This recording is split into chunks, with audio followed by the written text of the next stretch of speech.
Georgi, will you introduce me or shall I go ahead? I will. Обе трансляции запущены, я отключаю звук. Хорошо.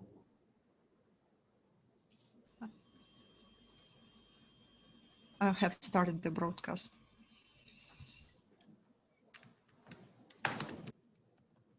Okay, so here we go. Добрый день, дорогие участники конференции. Good afternoon, distinguished participants, distinguished speakers. We are very happy to greet you at our today event.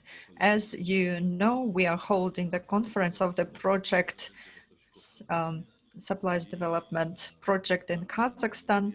And as a part of this event, we are going to discuss the benefits of the project of supplier development in Kazakhstan in post-pandemic period and how the current situation affects the development of small and medium-sized business development, both in Kazakhstan and in other parts of the world. To open the today conference, I would like to give floor to the director of the project, Nikos Yanolidis, who presents the Euro Consultants project.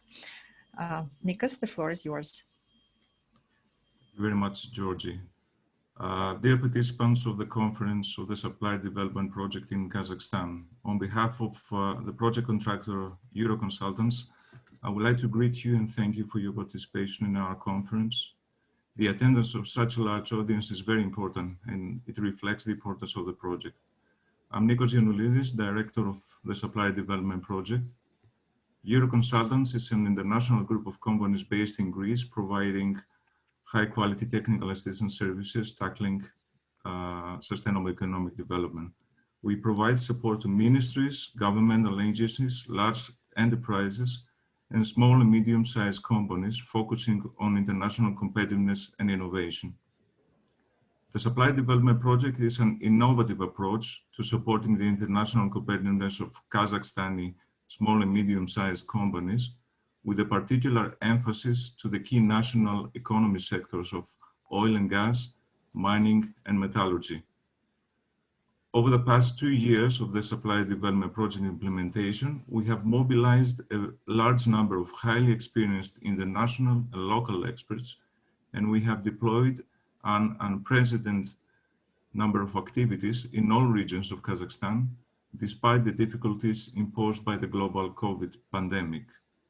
The project impact is very significant, and it will be detailed in the next sessions of this conference. The project benefited significantly by the support of the Ministry of National Economy of Kazakhstan, the World Bank, the project beneficiary Kaz Industry, the multinational companies participating in the project, and of course, the more than 200 SMEs that were the key focus of our activities. We're very excited to have the opportunity to present you the results of our project in support of the development of SMEs in the Republic of Kazakhstan. We think that in troubled and challenging times like this, it is important to look to the future and propose recommendations for the sustainable development of business in Kazakhstan. Today's conference has a twin focus. The first session will focus on the opportunities and challenges of SMEs worldwide and in Kazakhstan during COVID, while the second session will present the key results and achievements of service pilot project in Kazakhstan. I'm sure you will find both sessions equally interesting. We would like to thank you once more for your participation in the conference and urge you to learn more and become engaged. Thank you very much.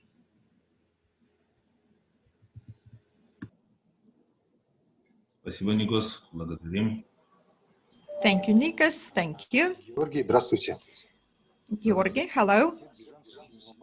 This is Asim Bijan from the World Bank.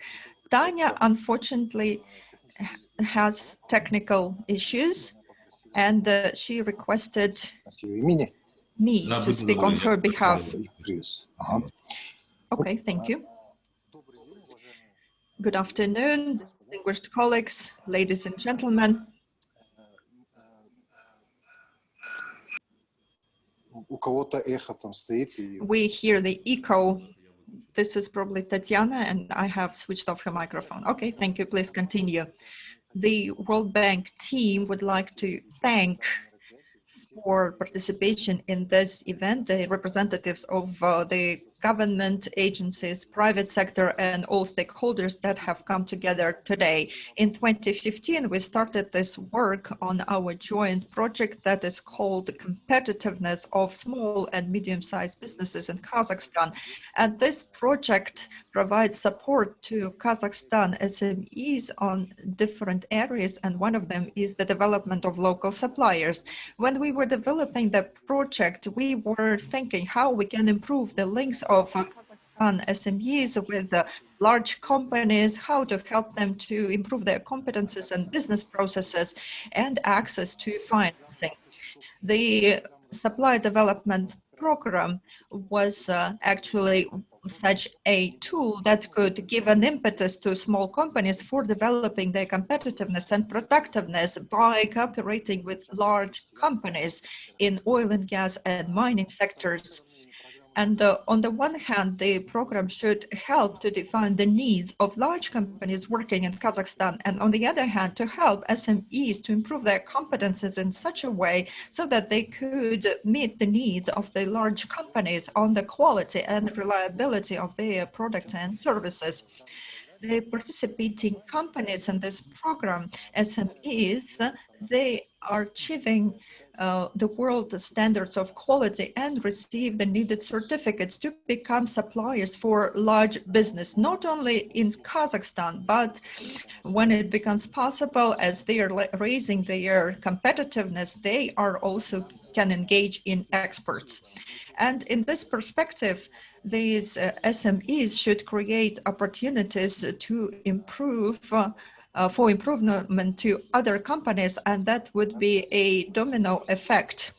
The development of supplies is a very beneficial fact that is beneficial for the big companies because that leads the companies to a new level of competitiveness that helps to create new products and improve processes.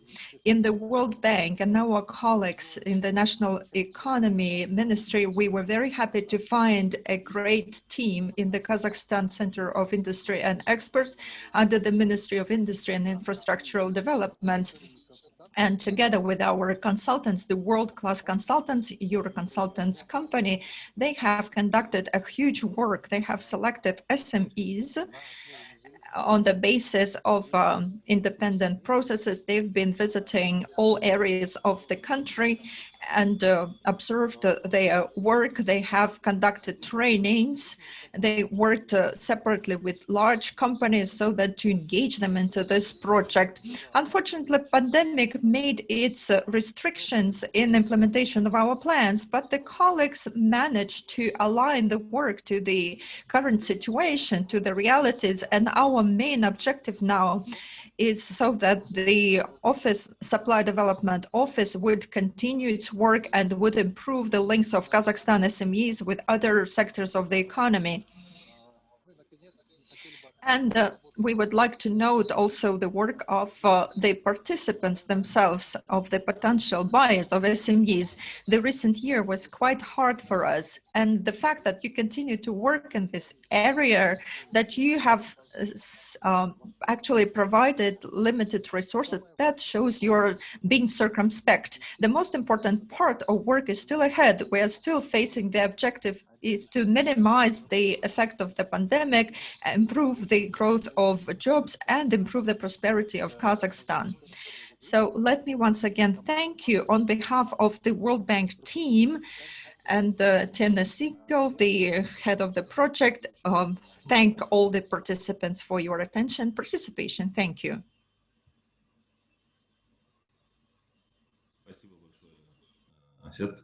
Thank you, Asset. Thank you very much. Thank you for this presentation. We are sorry that Tana Siegel has faced a technical problem. Thank you again for your address. I would like to ask the representatives of the Ministry of Industry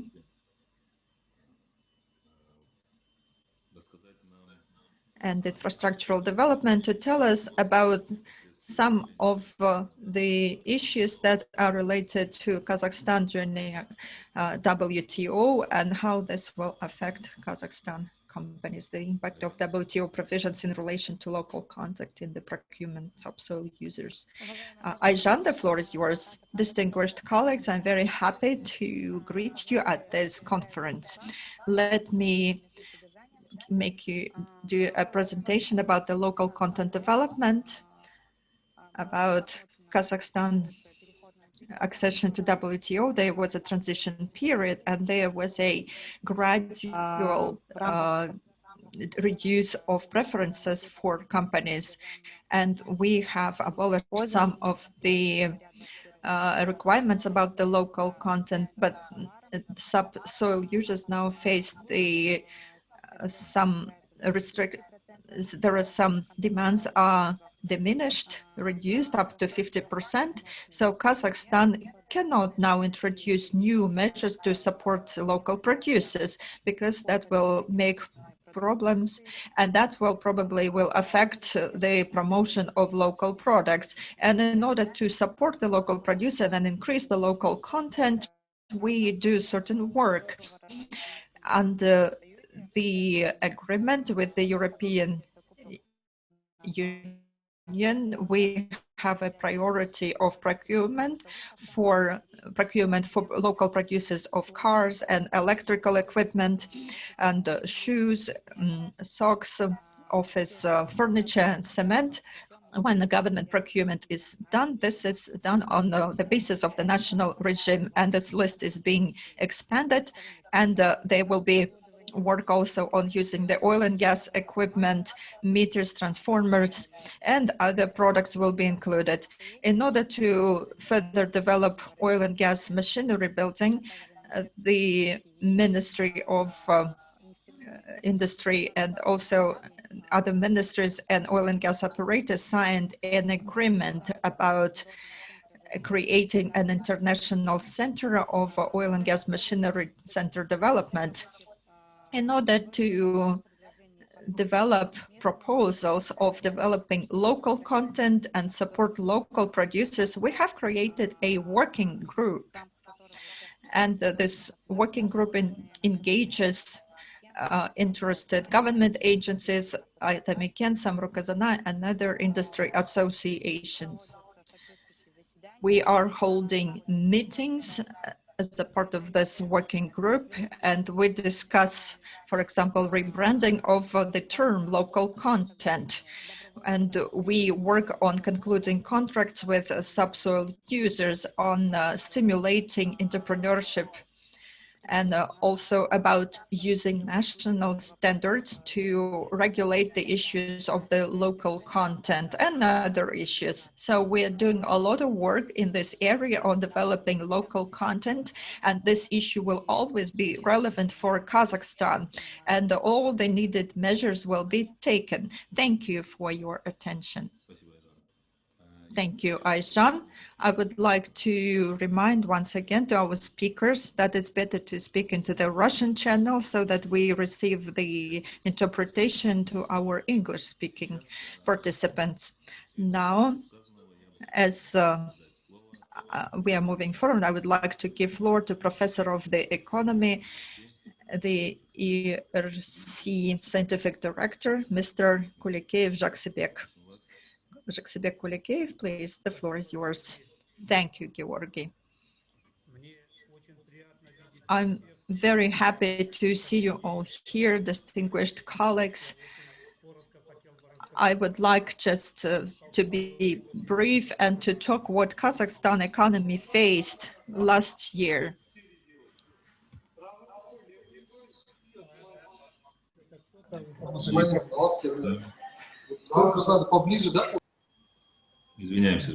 Sorry about that. You can continue, please.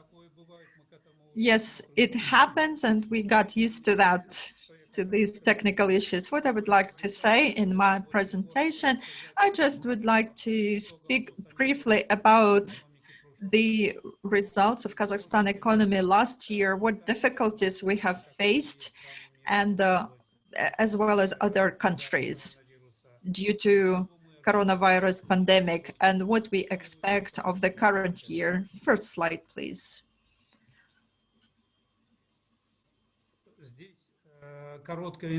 So here is some short information that shows which measures were introduced in Kazakhstan, restricting measures in Kazakhstan due to the COVID-19 infection breakouts in Kazakhstan. First, the virus was detected on March 13th last year, and March 16th, Kazakhstan announced the first lockdown. And by this time, Kazakhstan was ready. There were certain resources allocated, and the public opinion was ready. But during our independence years, it was the first time we faced such a situation, but this work was well organized in Kazakhstan. We have on May 11th, by that time, number of infected cases was not a big one, and that's why the public opinion didn't consider it seriously. But at the end of July, we have seen another outbreak, and there were many mortality cases, and there was the second lockdown introduced, and then the people were really seriously affected. And still Kazakhstan is taking different measures to overcome the consequences of this disease, and in different economy sectors there are still issues, and I hear repetition of my voice. Okay, sorry, let's continue. And so that we could do that effectively, the budget allocated 6 trillion tenge. Стран мира в нашей национальной валюте. Я просто хотел бы сказать, I just wanted to say that we allocated significantly more resources compared to the GDP, compared to other countries, our neighbors, and even European countries. Let's run the next slide. Now this slide shows what the situation was in various countries. The Kazakhstani economy has dropped 2.6%. That's over the past 20 years. That first time that we had negative growth. Actually, not only Kazakhstan, but many countries across the world had negative growth. In the Eurozone, the drop amounted to an average of minus 7.4.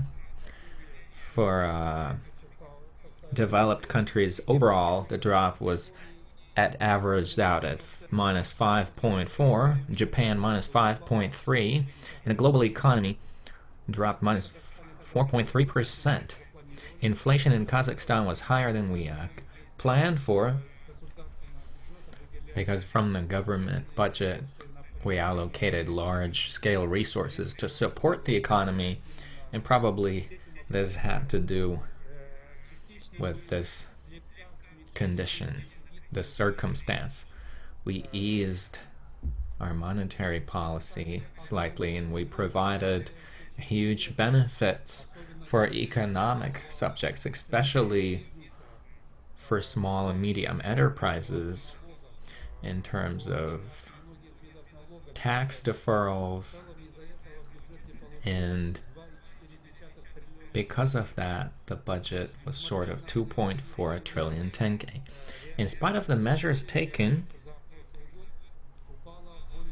the actual income of the population has dropped by more than 4%.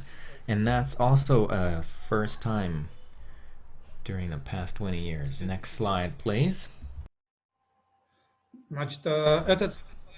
So now this slide shows which sectors really took the biggest hit and which were the ones that were able to more or less adapt. An average of 54% of the Kazakhstan's GDP is produced in sectors of the economy where the impact of the coronavirus was moderate or strong. So then if we look at the separate sectors of the economy or industries, this slide shows us the general picture. Actually, the industries of the economy that were impacted by the coronavirus is actually a lot more of those. But here, I'm trying to show the most important ones and most significant ones in terms of the weight in our economy. So I chose these several. The first of them being transport and storage, which in the structure of the economy is 8.6% is its share in the economy, whereas over 7% of working population are active in, and that has dropped by 6.6%. We were obliged to restrict this industry because the functioning of this industry could have impacted strongly both the health of the population, and as it takes up a big share in the economy, these restrictions, of course, took a big toll on the development and the functioning of the transport sector. Now, the next sector is wholesale and retail trade, repairs of automobiles and motorcycles. This sector of the economy takes up over 18% in our economy, and in these industries we have over 16% of our working population engaged in these industries. Now, this sector of the economy has dropped by more than 7%, and that's the most serious drop. After that, another serious drop is the mining industry. Now, this industry takes up 15.5% of our economy, but there is a lot of capital involved, so only 3% of the population are actively engaged in working in this industry. However, this industry has shown negative growth, 3.7%. And now we'll talk about the reasons, the factors that have impacted the drop in the economy. In terms of transport and storage, I mean, I don't have to say too much. It's pretty obvious that air travel and railway movement of goods was very much restricted. In Kazakhstan, routes are right now recovering. Air travel is still prohibited with many countries of the world. Rail transport within the country and outside the routes that go to the neighboring countries were also put on hold because of the coronavirus, and all of that seriously impacted the condition of the transport industry. Wholesale and retail trade, it's pretty clear that because of the lockdown measures, many malls and trade centers weren't functioning to their fullest. They were restricted apart from grocery outlets, and still there are restrictions for trade in Kazakhstan. At least right now the malls are restricted, but not too much, and the entertainment establishments are not functioning within the malls, and so trade is still feeling the impact of the restrictions in Kazakhstan. In terms of the mining industry, firstly, the oil sector of Kazakhstan took a hit because of the pandemic, as we are participants of the OPEC Plus deal, which includes 10 OPEC countries and 13 countries, including Kazakhstan, which is not part of OPEC. This was something we had to do. Production of oil across the world had to be limited because in April, during 1 month, has dropped by over 30%. And overall, in 2020, the consumption of oil has dropped by 9%. And that was a significant crisis. And so the largest oil manufacturers took a decision to limit their oil production, and Kazakhstan participated in that. We planned for more than 90 million tons of oil, but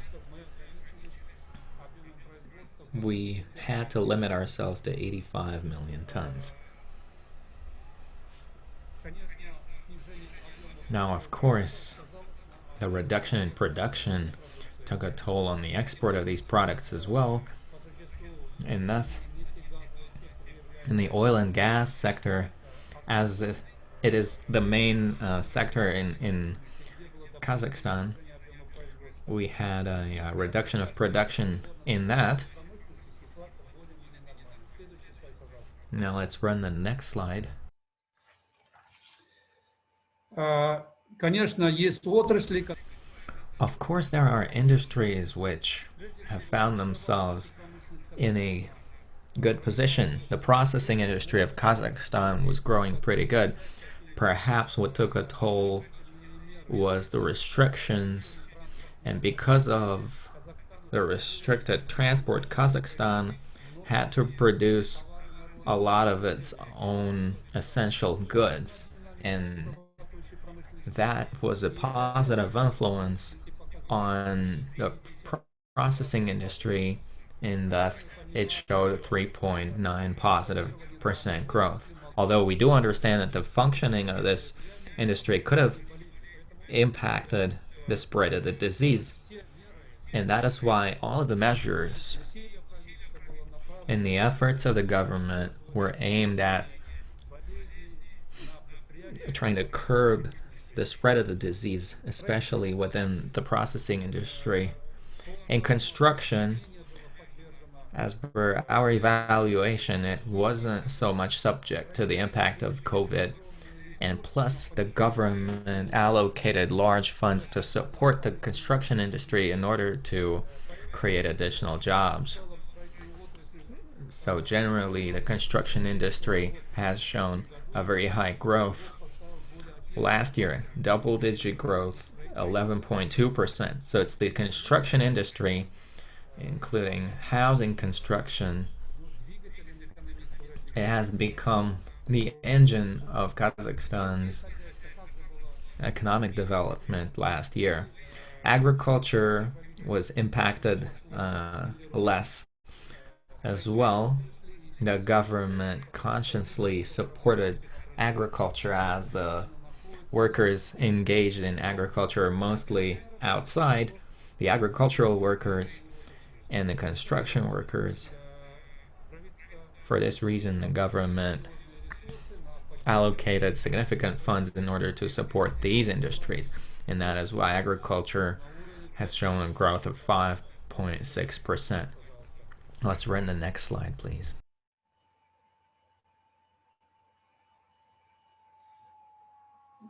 ну, факторы в двух словах. Now the factors, just briefly, as I already said, we supported the processing industry. First of all, pharmaceutical goods and means of personal protection had to be produced in Kazakhstan, and that had to be done fast. So significant resources were allocated to the development of this production, and pharmaceuticals in Kazakhstan have shown 47% growth. We supported the production of passenger vehicles because it's a new industry. As Aijan mentioned before, we have our WTO obligations. So in terms of that time frame, we have deadlines coming up, and so that's why we had to speed up the raising the level of automobile production. And for these goals, for this objective, from the budget, we allocated over 8 billion tenge of additional funds in order to finance passenger vehicle production and preferential lending for this industry. As I said, for construction and agriculture,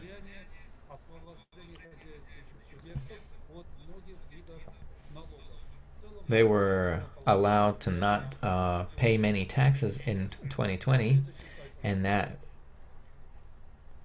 really help these industries develop. Next slide. What we expect in this current year from Kazakhstan's economy. Generally, last year, Kazakhstan's economy has dropped 2.6%.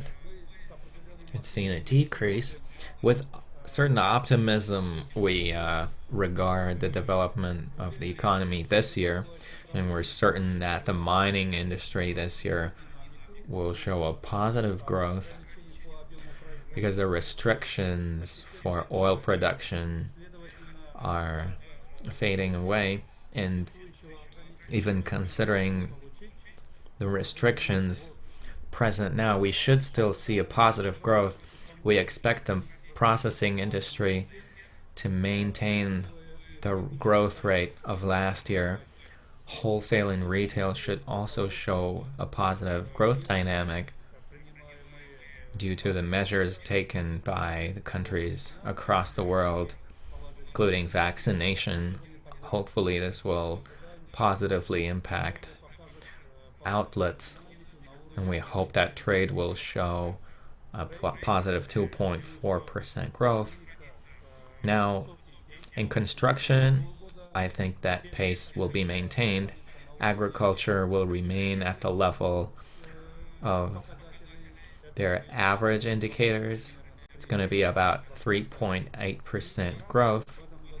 And transport should show a positive growth this year. Next slide, please.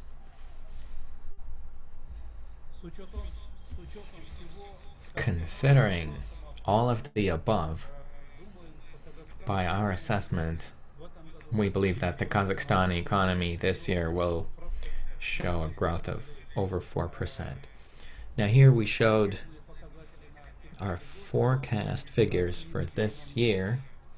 For other countries and regions in the world, Japan should show a 2.5 positive growth. Developed countries across the world should be at about 3.3%.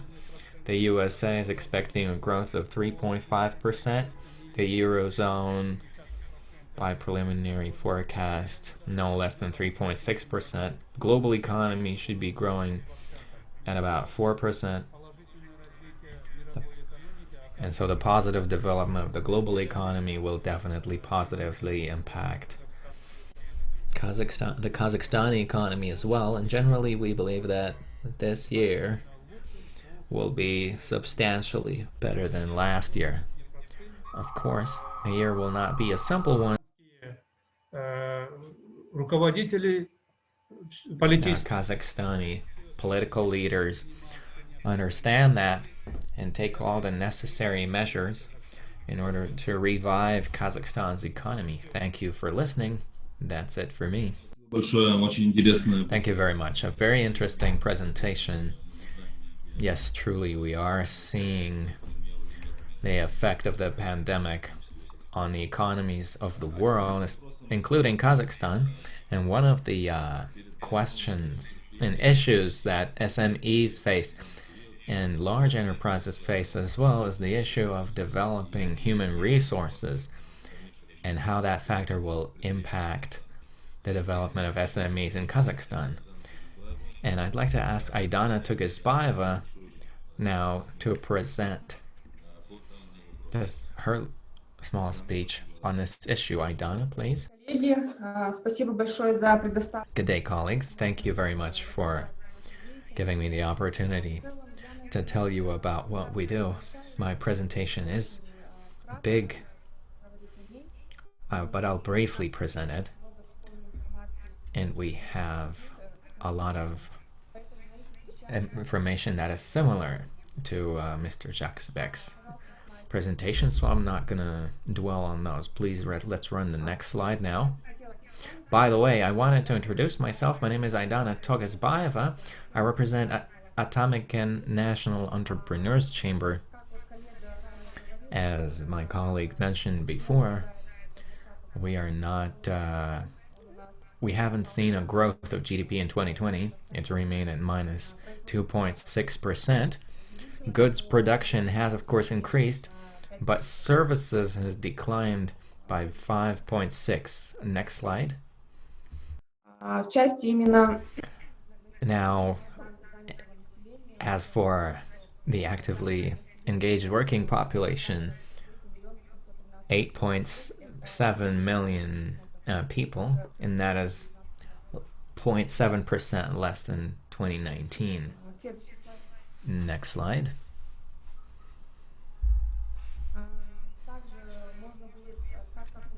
Also, as the topic for today is small and medium enterprises, it's worth saying that the gross added value in SMEs in the country's GDP is 30.5%, and SMEs have increased 0.8%. That's as of January 1. Next slide. As a National Entrepreneurs Chamber, we always take surveys of the business. We ask them how their companies are feeling, what their plans are, and what their issues are. And as you know, the pandemic has also made its corrections. And considering the survey of March through September of 2020, we surveyed of 42.3 thousand employers. Their complaints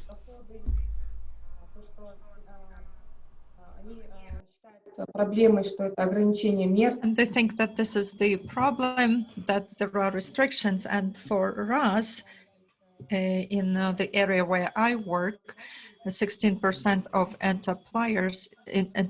employers actually cut number of their personnel, and also many send them to sabbatical leave. We have surveyed more than 42,000 of entrepreneurs. We surveyed them about the plans for 2021, what they are going to do, and 34% indicated, just a second, just 34% indicated that they are going to apply for government support measures. 32% indicated that they will cut internal costs, and 24% said that they are going to expand their business. Unfortunately, also 11.2% indicated that they are going to cut personnel in 2021. 10% indicated that they will work remotely, and 9.8% said that they are going to close their companies. Next slide, please.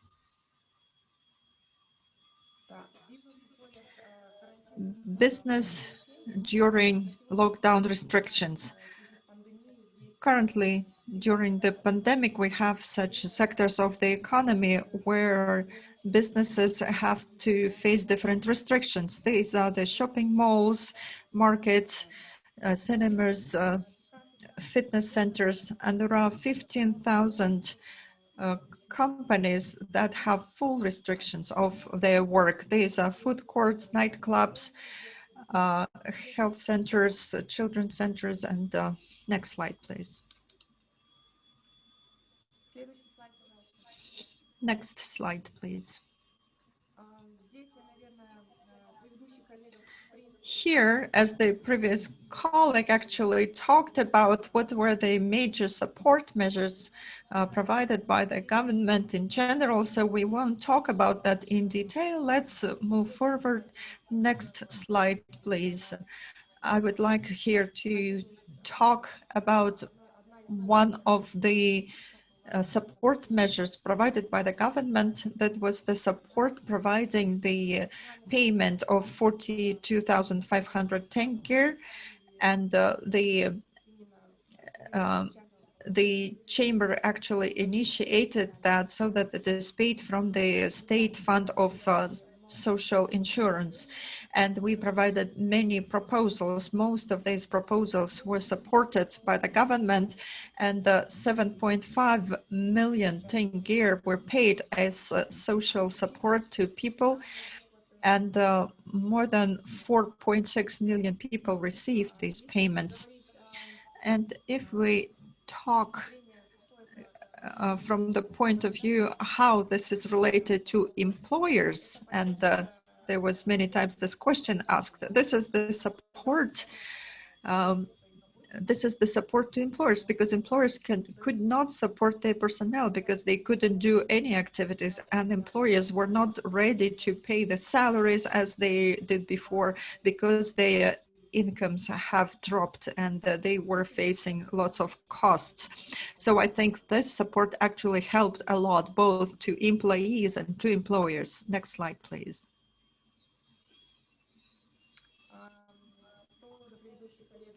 Here, as also the previous colleague talked about, they were anti-crisis program. This is the Employment Roadmap 2021.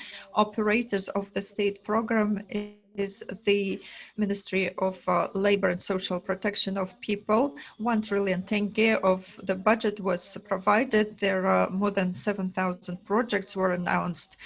And due to the pandemic, we had the emergency situation declared, and the government agencies started to develop this project, this program.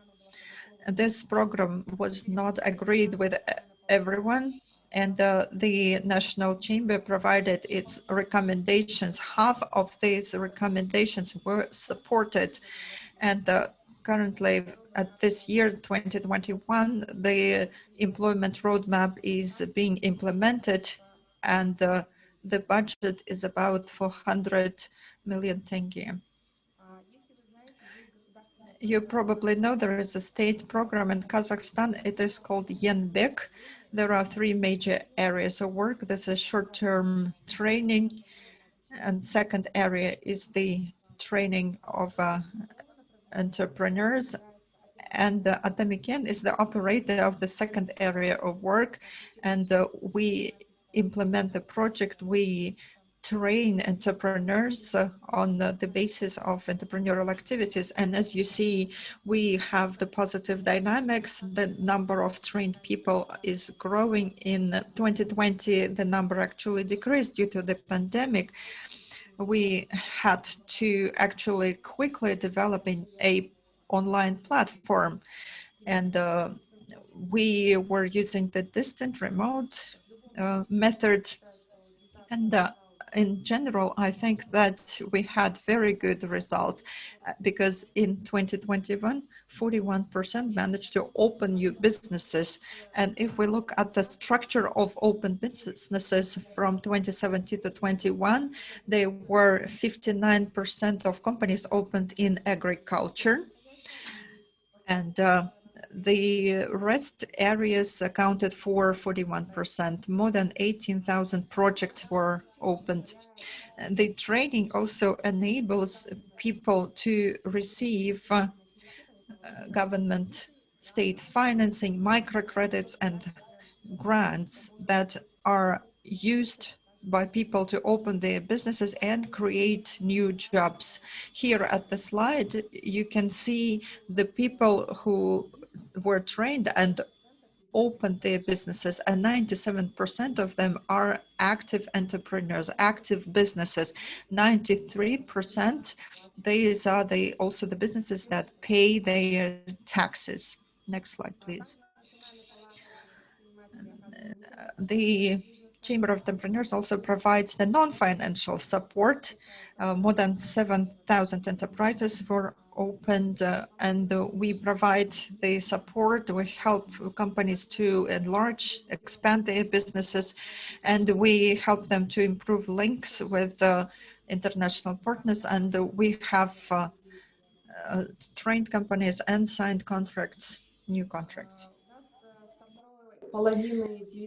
Starting from the second half of 2019, so 1.5 years, by the end of December 2020, we had the project, and this is the employment center.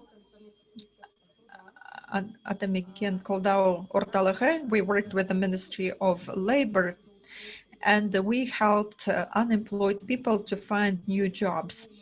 Before the pandemic, we started this work. We created such mobile employment centers in Nur-Sultan, Shymkent, in Jambul Oblast, more than 20 centers. And these were mobile centers. And their major function was to provide proactive services to unemployed people. And during these 1.5 years, we consulted more than 268,000 people. More than 53,000 people were psychologically tested.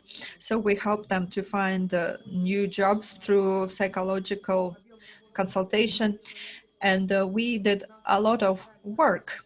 We have engaged 160 psychologists, and they have developed this test to identify the capabilities of unemployed so that unemployed people could better understand in what area they can better use their capabilities or what they need to learn and what training we can provide to such person. So, for example, if we saw entrepreneurial capabilities, then such person would be sent to entrepreneurial training. And 11.8 thousand people were given jobs. And during the emergency situation, we were able to find jobs for 539 people. As many enterprises were actually thinking of cutting our personnel, but we managed to be more proactive and work online, and the result actually was good. We actually overachieved our KPIs. We have found jobs for more people and provided more consultations. I would like to talk briefly about our psychological service and what the results we have of after the testing. More than 50% of people in Kazakhstan who were consulted by us, there's more than 53,000 people, they prefer the managing positions. They are also interested to be journalists, to be active. 24% prefer doctors, profession, psychologists. 14% are interested to work as electricians, mechanics, engineers, and a small number of people, I think that's everywhere, 3% are interested to be musicians and artists and work in literature.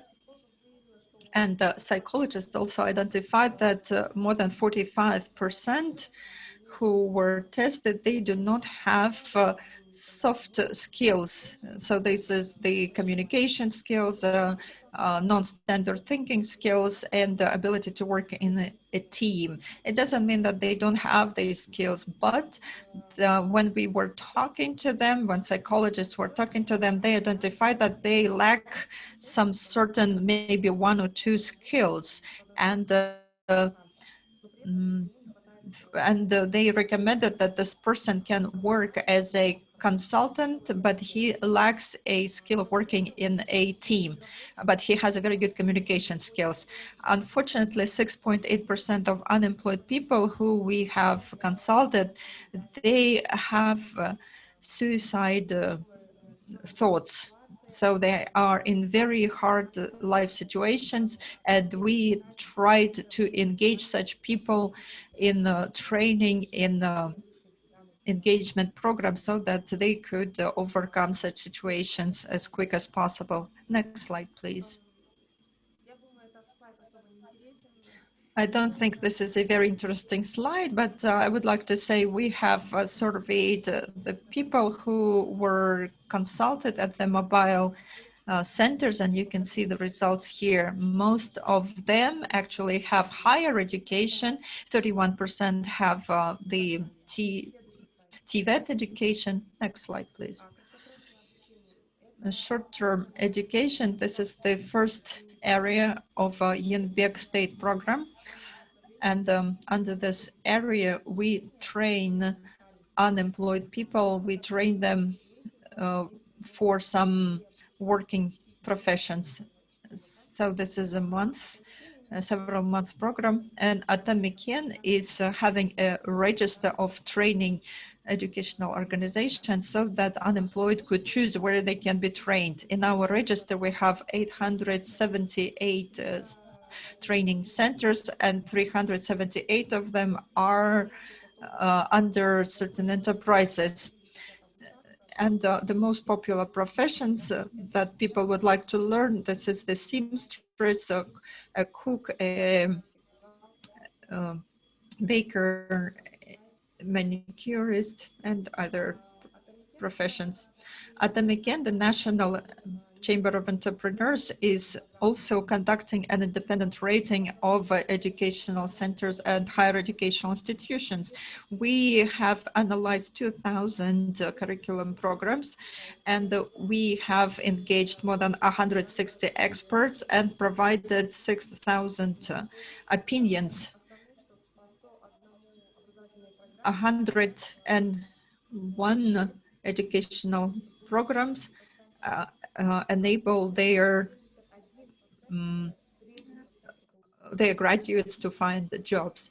50% of them, 71% is the average percent of jobs finding, which is 74% less than in 2019. So we have now more than 15,000 of graduates that didn't find jobs, and the average salary is 118,894 tenge. Next slide, please.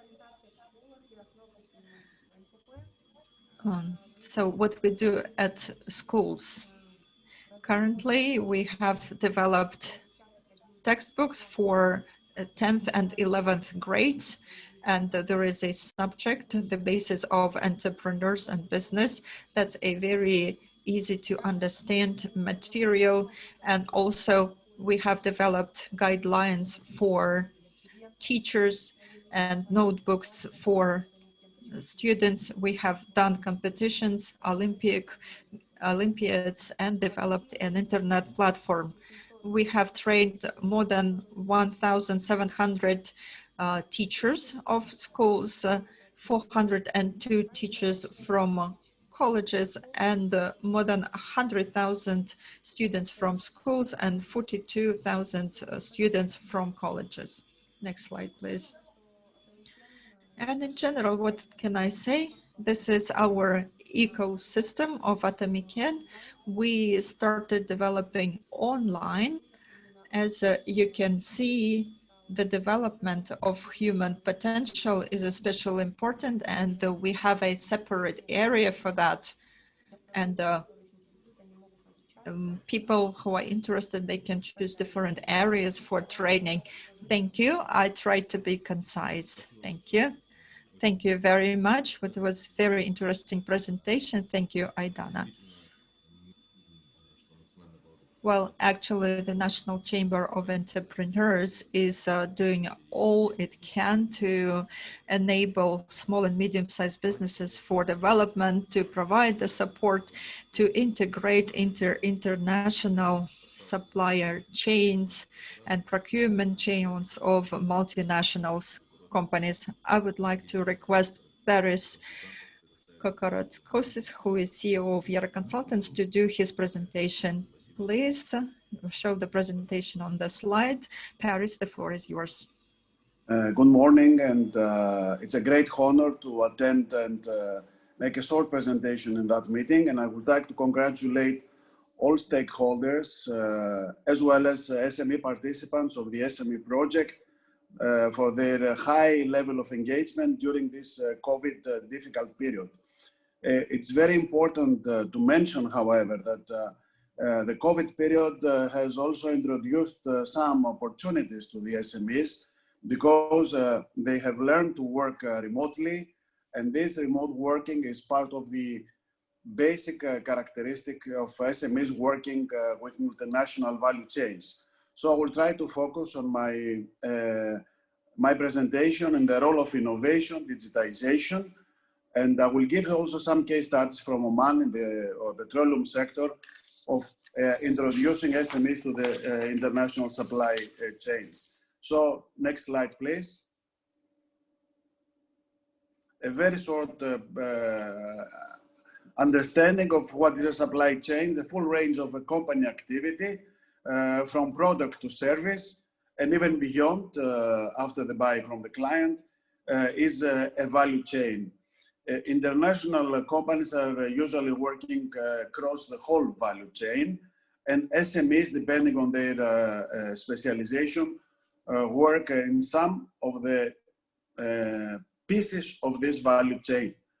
There are local SMEs, which are subcontractors to multinational companies working in their own country, but there are also international SME subcontractors working with multinationals in big value chains. So the major challenge now for local SMEs, and we can go to the next slide,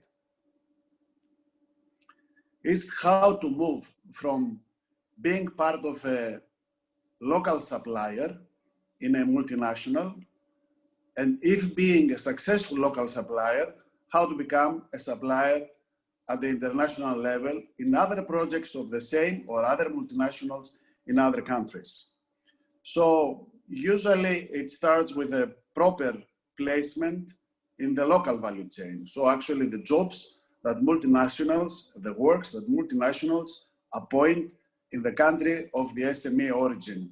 So this is what is this project about, is increasing the participation of SMEs in the value chain of multinational companies active in the oil, gas, and mining sector. So usually once the SME, after getting proper standardization, having done the proper compliance, has worked with the multinational and has proved after stage 2 that is a successful and reliable partner. It can work with the multinational with stable contractual relations. It can meet the buyer needs for volumes. It's flexible, it's efficient, it is adaptable to project changes.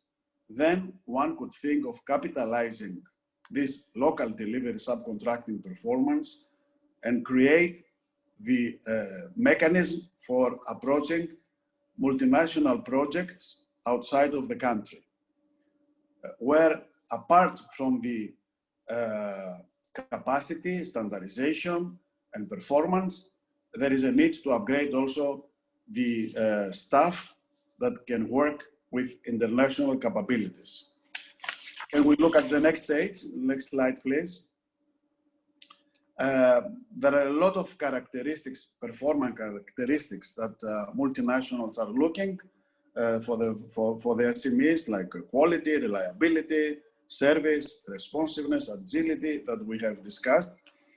But the major thing that is very important and for which I will talk a little bit more is the issue of the technology aspects, the innovation, and especially now with the pandemic, the command and operation of teleworking, virtual working, distance working, which is quite important.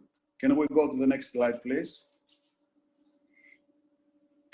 So, especially in the gas, oil and gas sector and mining, the technological demands and evolutions of the projects are continuously increasing. Environmental issues, climate change issues, Green Deal issues, all these impose new standards, new technological levels of competence, and for the SME to succeed and maintain its position in the international value chain of multinationals, it's important that it is up to date. So one of the major activities that SMEs are performing in order to be present in international value chains is to create knowledge management tools, or to keep a knowledge management activity that is building up the know-how after completion of successful projects. Some SMEs also promote their employees and encourage employees to transform technical solutions of challenging contracts in one-off challenging contracts into generic company products and services that could be repeated to be sold to SME, to multinationals abroad. Next slide, please. Internationally, there are various schemes, and sorry for these detailed lists, but there are different types of support systems that are needed for entering the local value chain than the support systems for entering international value chains outside of the country. Some are common, like training skills. Standardization is necessary for the local participation, as we do. Market information and dissemination. Sometimes offset schemes, especially in public procurement. But for international promotion and entering the international value chains, additional schemes such as internationalization support schemes, participation in international clusters, and clustering is a very important tool for entering and partnering with bigger companies or even with other SMEs from other countries joining and participating in tenders of multinationals for projects abroad outside of the country. Also, states issue guarantee and insurance schemes for their local SMEs to participate in international projects. Now, I will give you very briefly, and I will soon finish my presentation with 3-4 slides, with our experience from Oman, which started as, next slide please, it is called the In-Country Value Program, and the special program in the oil and gas sector had the target to increase in about 8 years, 7 years, the value from 18% to 32%, corresponding to about 64 billion US dollars. So the program is a program for local vendor development, increasing procurement of Oman goods and services, and Omanization of skilled contractor and personnel, but also at the end is to expand and launch new SMEs that could work with oil and gas industry multinationals, not only in Oman, but also abroad. Next slide, please. This is just a small presentation of the participants. You see some well-known names and some local names, and the numbers of achieved trainings for several technicians, managers, technical skills, supervisors, and so on. Next slide, please. The joint supplier registration system by Petroleum Development Oman that actually disseminated information and gave, with a single line supplier registration scheme, opportunities for all SMEs, and the monitoring system supporting SMEs and their performance with the multinational contracts. But more important are the next interventions. Next slide, please. I give you just one case of a local EPC contractor called Petrofac. Next slide, please. Let's skip this and go to the next. So the training and support with pilot plans for skills upgrading was a very important measure for updating the skills and the competencies of the personnel up to the multinational standards. And that was done through a local high-tech training center. Next slide, please. With pilot plans, with live process plans, with virtual and augmented reality simulations, and with a lot of training.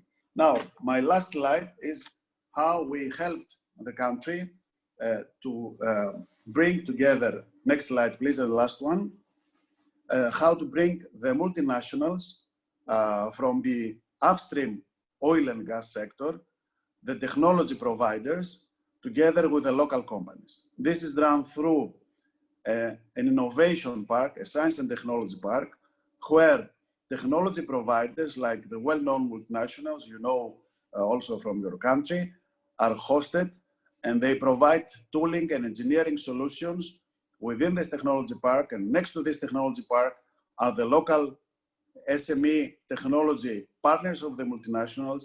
And this co-sourcing and cooperation is benefiting a lot the upgrade and upskilling of the local companies, but as well as it helps them to integrate easier and better to the multinational value chains outside of the country too. The same park also helped a lot of startups through a big incubator with workshops and tooling for oil and gas technologies to develop new startups in that area. So I would like to close my presentation with this slide and give you all my best regards for the continuation of this project and the effort of increasing the country's value in this oil and gas sector, and give the floor to my colleague Robert McKinney. Thank you. Спасибо, доктор Гросиков, спасибо большое за интересную... Thank you, Doctor, for this interesting presentation and for presenting to us how they put together these stakeholders. Now I'd like to pass the floor to our key expert, Robert McKean, who is going to tell us briefly about the impact of the pandemic on the SDP and the factors. Robert, please keep it brief. Thank you.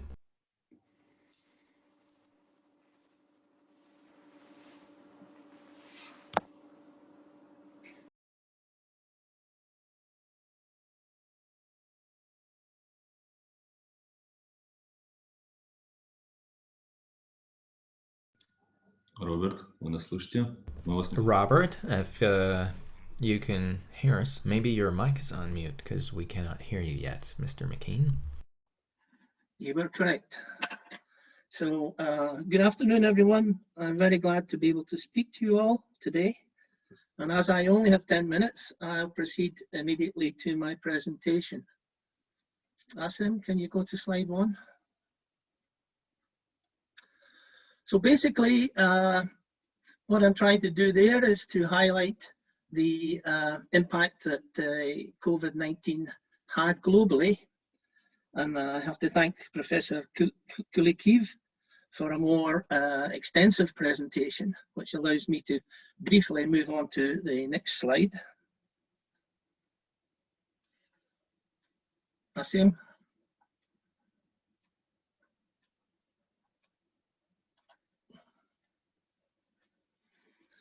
So it's important to understand that, that globally it is accepted that the effect of the pandemic has been much more severe on small and medium-sized enterprises than it has been on the large employers. And that is shown in the bar chart, which has come from an OECD study. It's referring to companies that anticipate them being distressed by the impact of COVID, where distressed is taken as expecting a fall in the book value of their assets, of their total assets. And as it shows, the small enterprises expect to suffer more than the large enterprises. If you can go to the next slide, Asim. So once again, having looked at global trends, COVID-related trends, this slide particularly looks at what was being expected in terms of the Kazakh economy in 2020. Once again, this has been covered in much more detail by Professor Kulkiv's presentation. So if you can go to slide 4.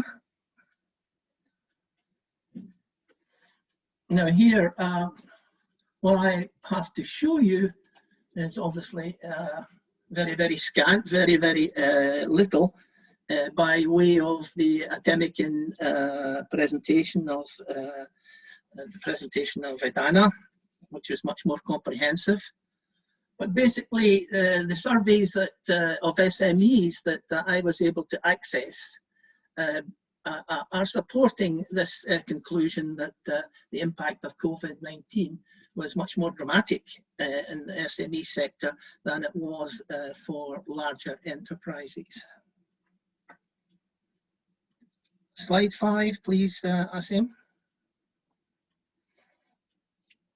SMEs during this period were squeezed by a combination of circumstances. First, the reductions in the demand for their own products.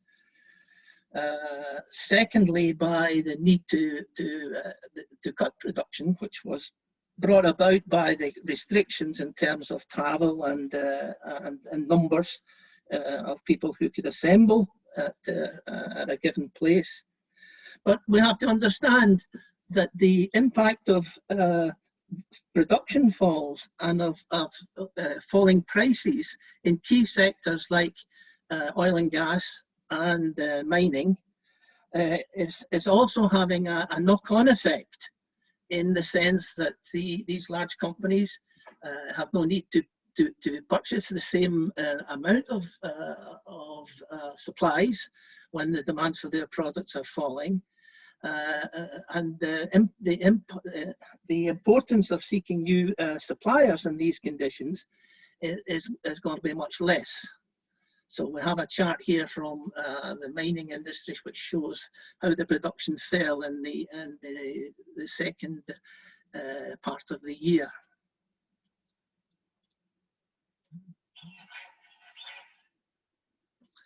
Next slide, Asim.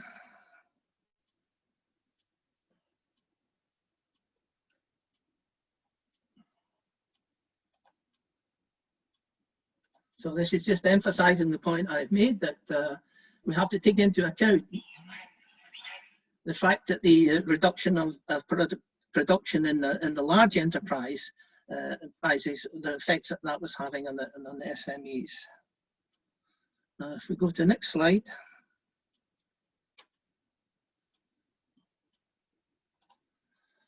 Okay, so far, basically I've been covering much of the same terrain as was dealt with by Professor Kulkiev and Edana.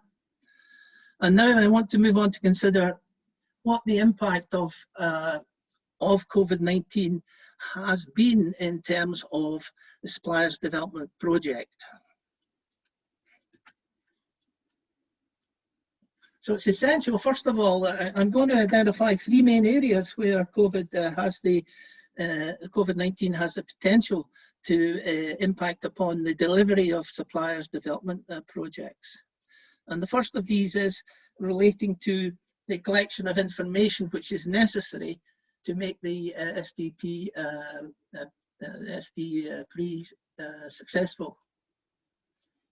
So this information relates to the needs of the large suppliers and the processes that the large buyers, and the processes that the large buyers put in place to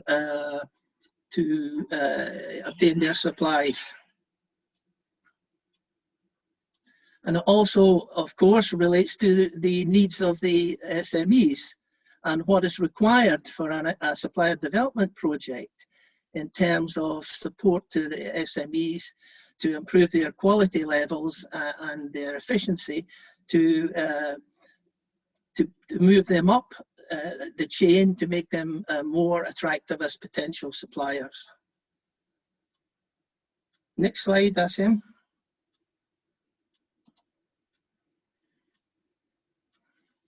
Now, the conventional process of acquiring this information is, of course, to have regular meetings with the large buyers and the SMEs to establish what their requirements are and to be able to identify which are the important areas to be tackled if we're trying to match the demands of the large buyers to the potentials of the SMEs. Now, of course, under COVID-19 restrictions, under pandemic restrictions, the conventional approach of holding meetings where the individual participants get together and talk through these issues under guidance from the SDP, from the project, this may not be possible. We were fortunate in that our project had started in July 2019, and we had a number of months before we had to face the repercussions of the COVID-19 restrictions. But it produces some challenges under these restrictive conditions, of collecting information from the two principal beneficiaries of the project, when it's not possible to sit them down together and to have detailed discussions. If we can move on to the next slide, Asim.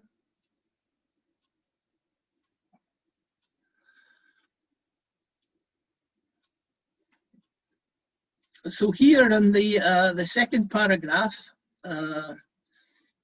we relate to the timing of our project, which was such that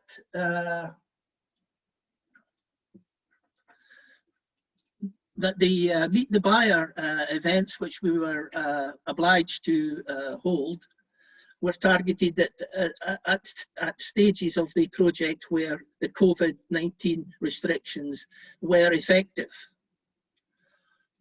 Now, normally, the planning of the Meet the Buyer event would be based on the organisation of a location, an event location, and the organisation of a meeting, an event which would bring the procurement staff and the local content staff of the large enterprises together with the small and medium-sized enterprises in the context of organising individual meetings where they could the buyers could put their demands directly to the SMEs, and the SMEs could inform the large buyers of what they had the potential to be able to do. Now, this was not possible. If we can move on to the next slide, Asim.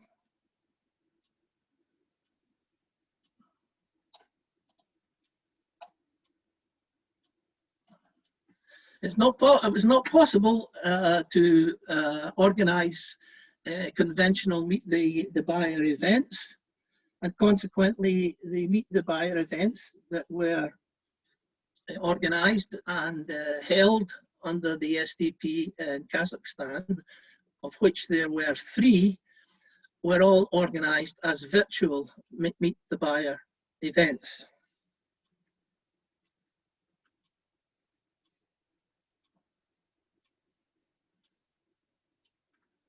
Now there's a figure here which shows in the top right hand corner of the slide, which shows that there are advantages that come from the organisation of virtual events, in the sense that they are usually much less costly to organise and hold.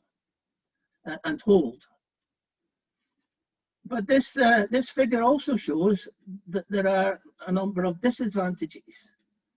And these are rather important for an SDP project. One is that it is more difficult to communicate effectively when you don't have the possibilities of individuals to meet on a face-by-face basis. And secondly, it's less likely that collaboration, post-event collaboration, will take place when the format of the Meet the Buyer event has been virtual rather than physical, if I can put it that way.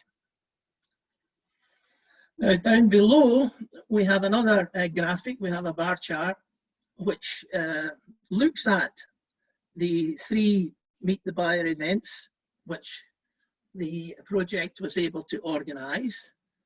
And as you can see, in terms of the colours, blue, orange and grey, blue being the first Meet the Buyer, grey the orange the second, and grey the third. There has been a progression, there has been an improvement in terms of the numbers participating and the numbers of meetings that were being organised and held. And this reflects the success that we were able to achieve in the organisation of the Meet the Buyer events. And this success has to be remembered, has been achieved in times when COVID-19 restrictions applied.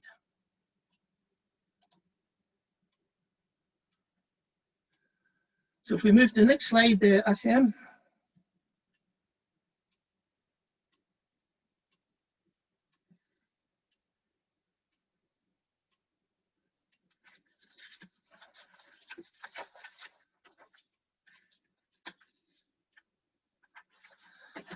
But it also, we have to also acknowledge that while it's possible to hold virtual Meet the Buyer events successfully, it requires effort on the part of the organizer, effort which is not required at the same levels of intensity when organizing a physical event. So that special measures have got to be introduced to try and replace the communication that is lost when the event goes virtual. I'm talking about the possibility for participants to meet outside the programmed meetings and to hold discussions between themselves. And as I say here in the slide, there are a number of features that have to be introduced and developed if you wanted to make the Meet the Buyer event as successful as possible. So now we've finally turned to the issue of the assessment of the enterprises. And in our project, we had to assess 200 SMEs. Now, the onus of the assessment required falls upon the SMEs, since the large buyers in general have already supply contacts and are issuing supply contracts. While we are looking for new suppliers, are interested in making sure they have the most cost-effective, the most flexible suppliers as possible. All these features that Paris outlined in his presentation. So if we can now move to the next slide, yeah, Sam.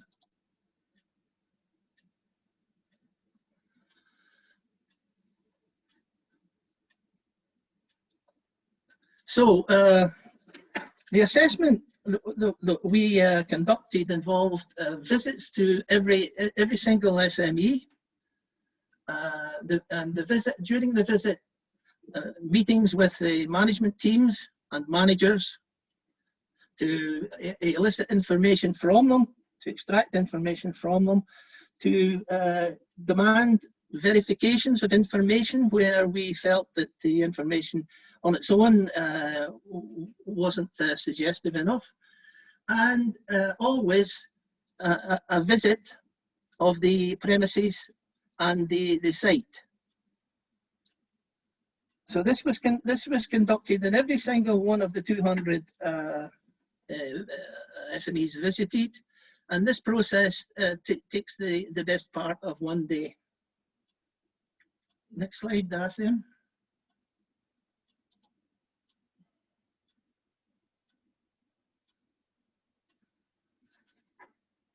So the three components, the three important parts of the verification of the information involved because of the physical presence at the meeting, it involved the opportunity to ask follow-up questions and extract more information,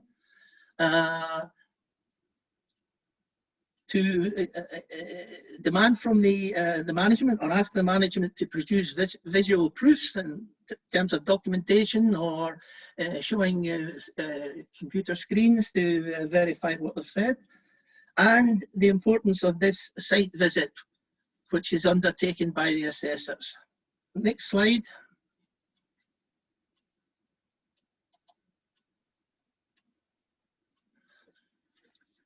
Now we have to say, and you have to understand, that we were extremely fortunate in the SDP in Kazakhstan, that all of our business reviews, all of these assessments took place before COVID-19 restrictions were imposed. All the business reviews were completed by mid-March. And this meant we were able to conduct these assessments under normal conditions. In the slide that you're now looking at is what would have to take place if you were trying to conduct the same assessments, the European Foundation for Quality Management assessments, but did not have physical presence, physical access. That is to say, if the process had to become virtual. And these are the kind of activities that would have to be developed to get the rigor that is involved in the process. Final slide, Asem.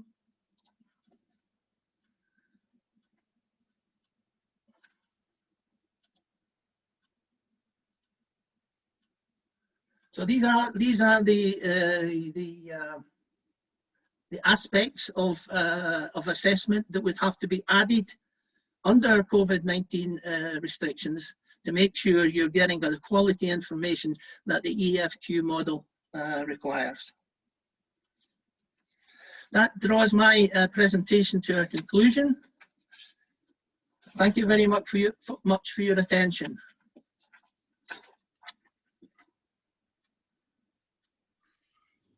Роберт, спасибо большое за... Robert, thank you very much for the very interesting presentation about how the pandemic affected the supply development project.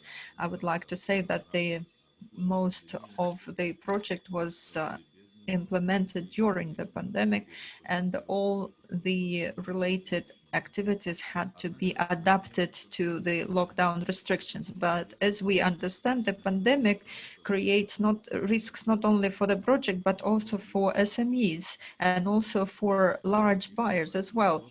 And for this issue, I would like to invite Timur Bakhedjanov, head of the Directorate of Internal Control of the Kaz Minerals Management Company.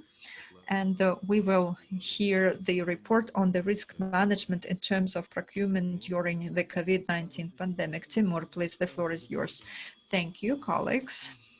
Thank you, all the participants. I'm very happy to hear you. And I think that my time is limited, so I will get to the presentation. So we'll talk about the risk management in terms of procurement during the COVID-19 pandemic restrictions. Next slide, please. Well, actually, procurement has developed a program for ourselves.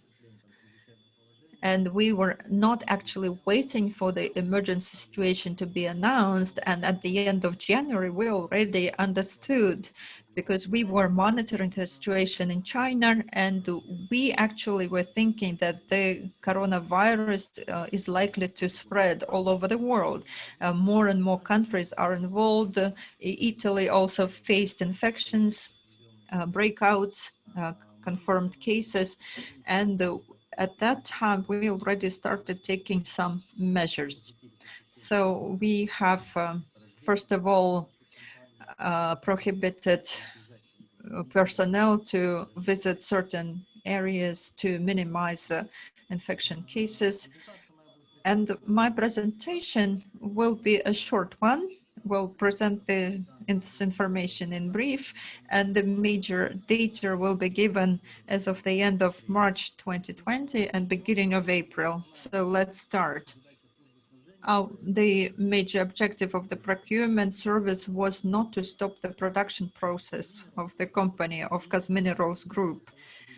And so that we could avoid this, we needed to assess the current situation all over the world and in Kazakhstan and define the risks and start the risk management. Next slide, please.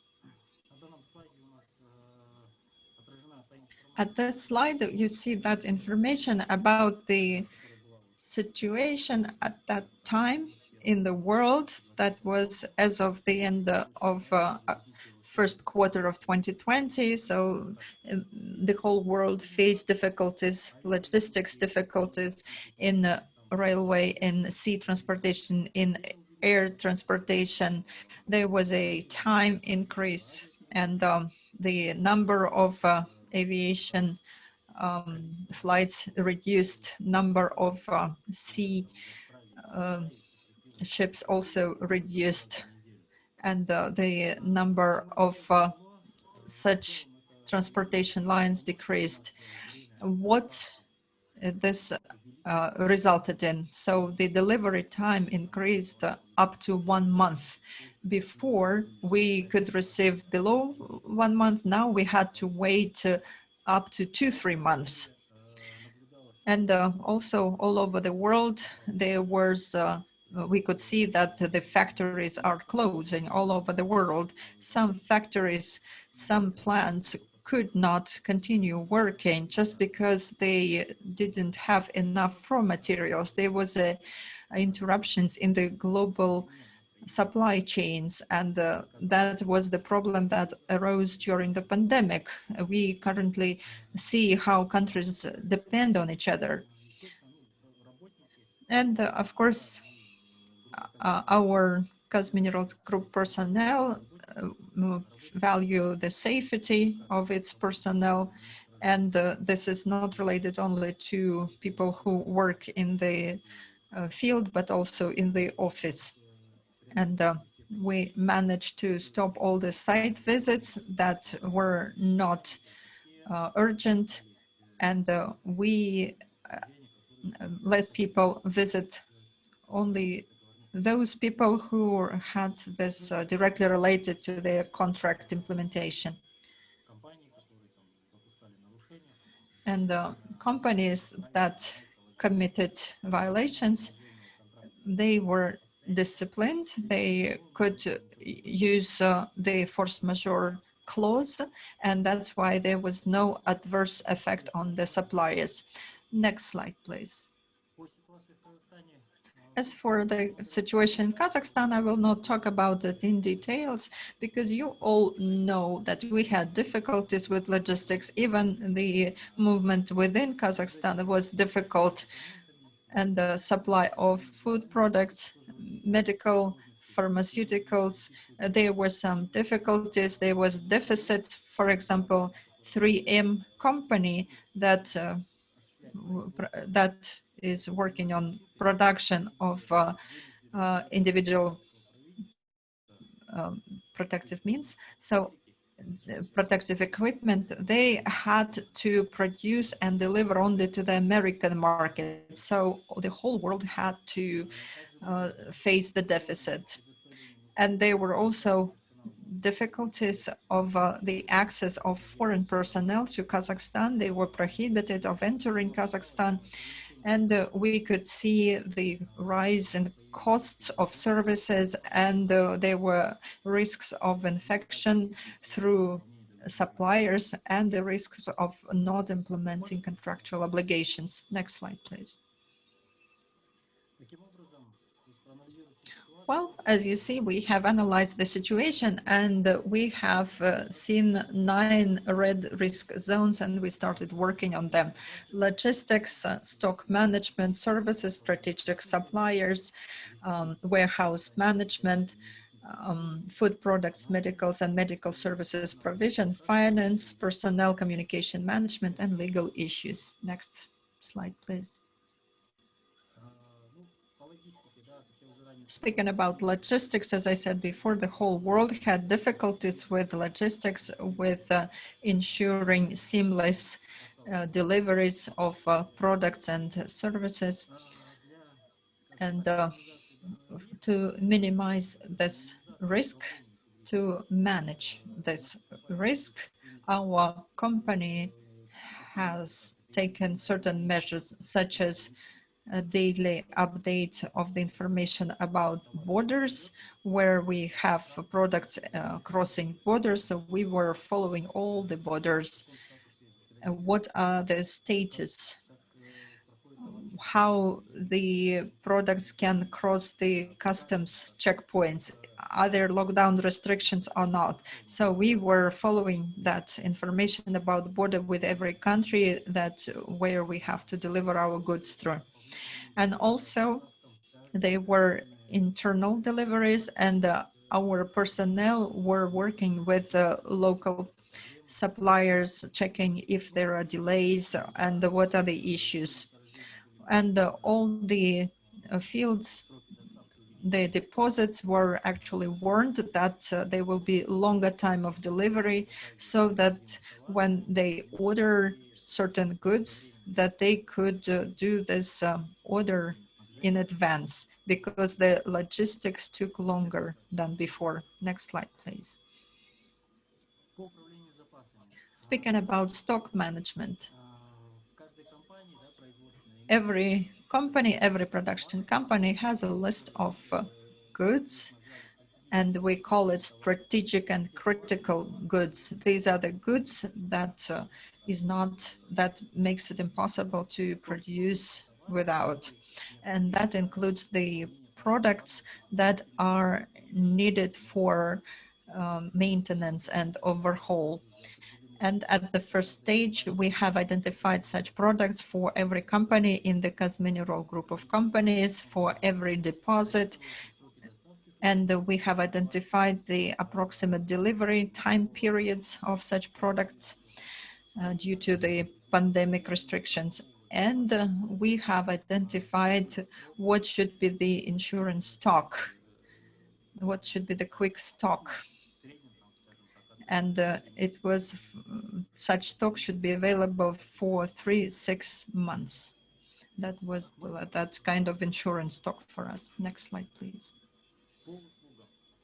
Speaking about services, the same thing about products. We have identified the list of critical and strategic services needed for the group of companies. And we have identified the full list of suppliers that are our strategic suppliers, so that we could understand their situation, where they source their products to fulfill their services. And we were working on a daily basis with these suppliers of products and services.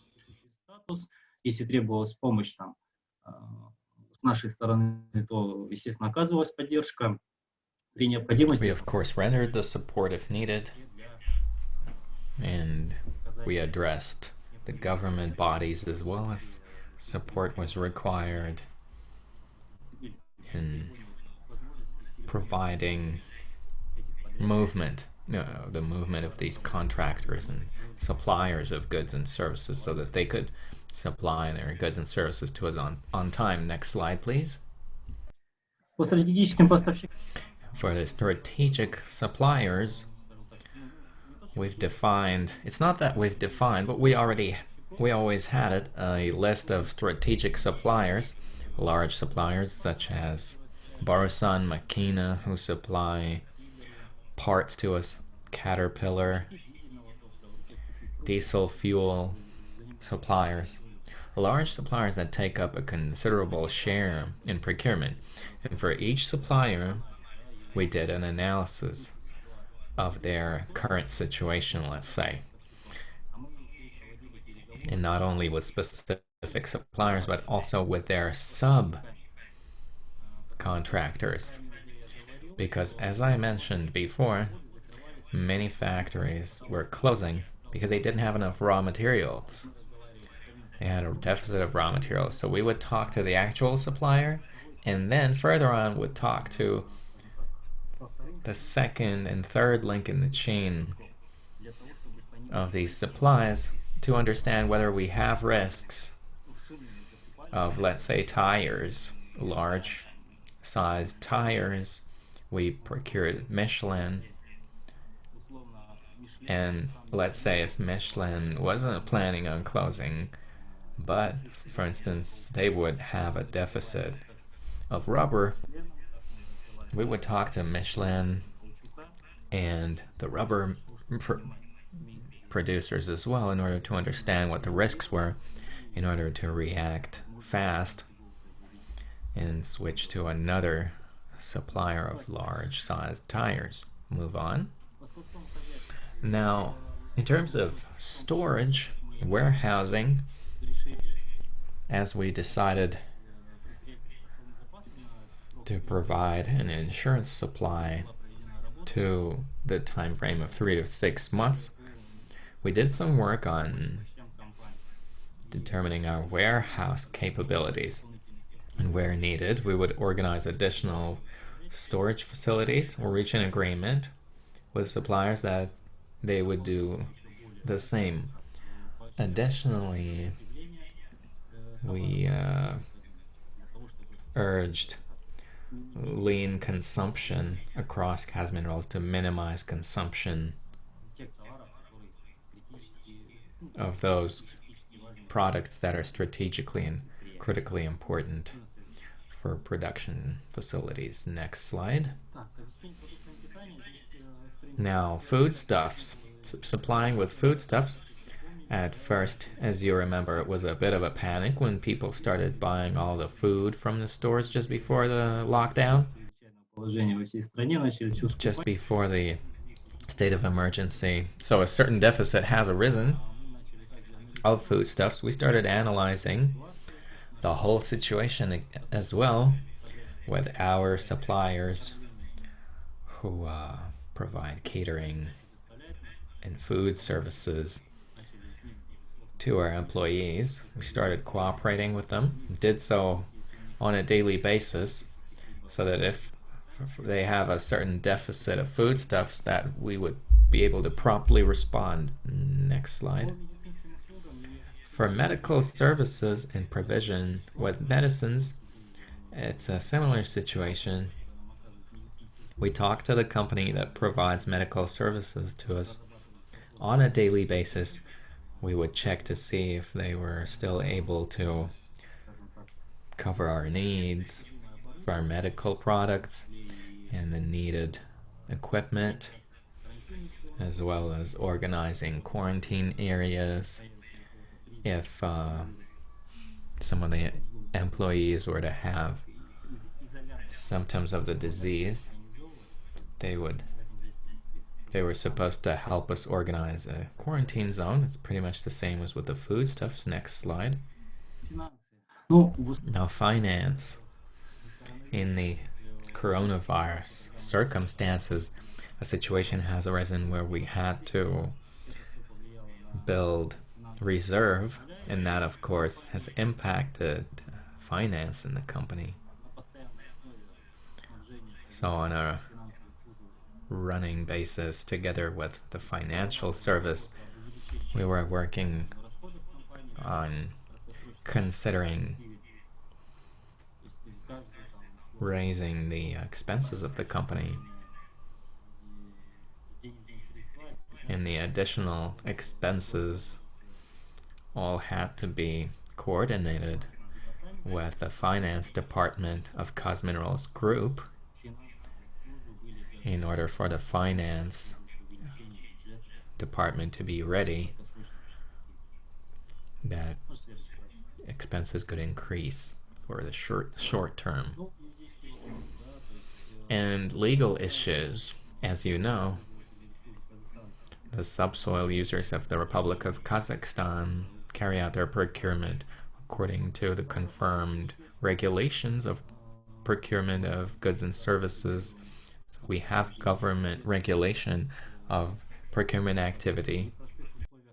And so in these difficult conditions that we found ourselves in, I mean the oil and gas and the whole world, we had to make prompt decisions on procurement because we had severe deficit of pretty much all products that are critically essential for production, due to which Kazminerals Group initiated an address to the Ministry of Infrastructure and Development in order to make temporary amendments to the regulations of procurement in order to simplify procurement for the period when the state of emergency was in place. They agreed to it, and we made these temporary changes. Apart from that, our internal procedures of the company were simplified as far as possible from every angle. And as I mentioned already, all of the suppliers now had a box they should tick about force majeure, and we worked on that with the legal department in order to minimize those risks that suppliers would have to be as responsible as possible when carrying out their contract obligations. Next slide, please. Staff management and communications. As I mentioned before, Minerals Group focuses firstly on the safety of its staff, so we switched to remote working in order to minimize risks on decreasing the effectiveness of our work. We did daily meetings with the staff members. We asked them about their health, the health of their close ones, family members, and thus we minimized all meetings with the suppliers, with the government bodies. We put that all in remote mode, into Zoom. We made all the meetings on these online platforms. Could have been Microsoft Teams, Skype, or Zoom. Next slide. Oh, so that was it for my presentation. Sorry for taking a bit more time than I was supposed to. Good health to everybody. Stay safe. Yes, it was very nice to listen to, and it was interesting to learn which measures you took considering the situation at hand. Now I'd like to take this opportunity and tell our participants very briefly about the SDPs that we were doing in Kazakhstan and are still doing. Our project was called Creating the Service of Supplier Development and Developing its Competences and Implementing Pilot Projects, and its main objective was creating the service of supplier development and providing technical and financial support to SMEs of Kazakhstan and ensuring supplies to MNCs. The project started in July of 2019, and it was broken down into 4 parts, and as you can see on the slide, we did a lot of work. Now, much additional work apart from this was done in order for us to be able to achieve these results. Now, just 7 months of the project were in normal mode, after which the pandemic started, and then Euro Consultants Group and all of the experts took measures in order to, first of all, keep the staff of the project safe, and of course to not compromise the outcomes and the objectives of the project. It should also be noted several important things and some achievements. We were able to create an institutional structure in which the service of supplier development could act further on in close cooperation with our partner, Kazakhstani Industry and Export Department. We also held 3 Meet the Buyer events, and it was at these events that the potential suppliers were able to communicate with their potential buyers. Of course, before that, we selected the participants, selected over 200 SMEs. From 200, we still work with them. Still, we worked on personal capacity building of the staff, and we did ongoing work on getting partners from multinational corporations. That had to do with 3 stages of the project. We also organized training visits for the SDPs and for SMEs abroad. We did 2 rounds of assessment. We call them Business Assessment 1 and 2. And we developed short-term plans for SMEs based on which they demonstrated improvements in certain parameters. Parameters of assessment. We created a database of suppliers which has the potential of growing and even outside of the industries at hand. Right now we only work with mining and oil and gas, but further on, of course, it may also encompass other industries, and the database gives us an opportunity to scale it, and it can contain all of the necessary information which can be interesting for potential buyers. And the last phase, the 2.2 stage, we visited the top 100 SMEs 3 times each. We help them with accreditation in the database. Right now that process is still ongoing, and we also render support in certifying SMEs, and we have a separate budget for reimbursement. As we know that certification, especially for certain areas, can be expensive, and not every SME has the opportunity to invest in a certificate like this, especially considering our currently difficult circumstances. We also organized a competition of Supplier of the Year, which was won by a company that showed the biggest improvement between the 2 business assessments. And in the end, I'd like to say that the project is still continuing to this day. We continue to support SMEs in their accreditation process, and we also continue further work with them on certification. Next slide. Here are a few, let's say, key digital indicators. Currently, we have 149 SMEs which can be eligible to reimbursement, and reimbursement means 70% of the total certificate cost, considering they adhere to the rules. And the rules are the certificate should be international, and the company that's eligible for reimbursement should be Kazakhstani, should have the majority of shares in Kazakhstan. And the companies are currently eligible to $1.7 million, and that's not the final amount. We continue to work with the companies, and if all companies are eligible to all conditions, this can grow. Now, of course, these are the ISO certificates that we're talking about, the quality management ones, the 9001, also environmental aspect management and health and safety. There are specific sectoral certificates such as the ASME, the International Electric Commission certificate, the American Petroleum Institute, and quite a few standard certificates of the European Economic Union. Next slide, please. По вопросам аккредитации.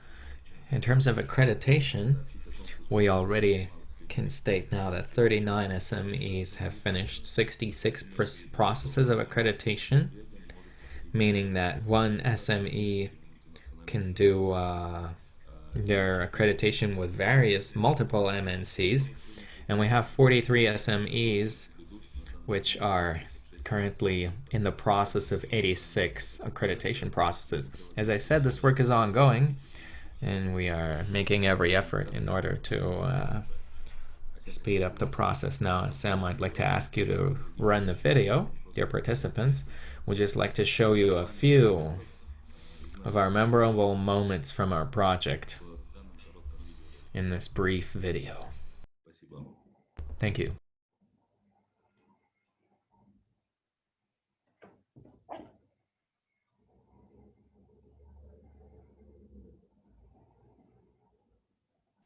Можно мне секунду, пожалуйста?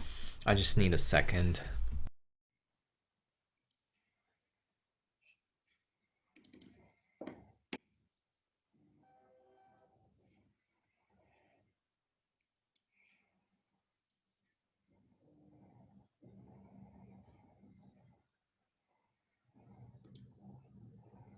Асем, давайте я запущу, если у вас там технический. Awesome. Let me run the video then if you have a technical difficulty. Yes, of course.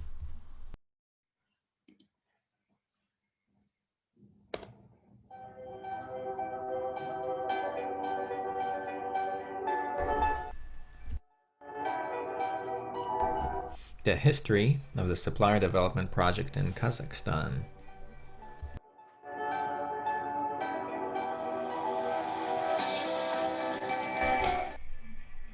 Business Review Training, August 2019. Procurement Training, September 2019. Presenting the Kazindustry Project. Basic EFQM Expert Training. EFQM Validator Training. Study trip to Prague, Czech Republic. First consultative seminar. Cases.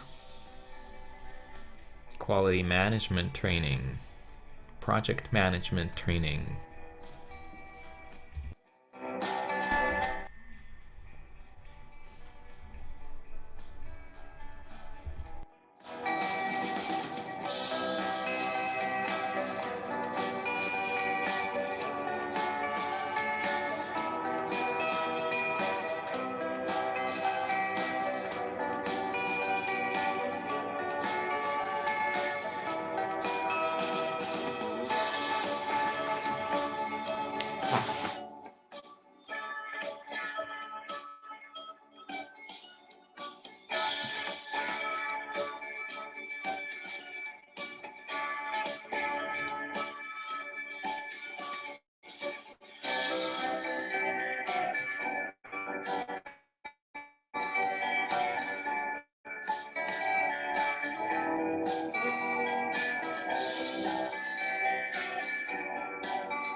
Надеюсь, всем было видно. Спасибо вам I еще раз. hope you could see the video. Thank you again for your attention.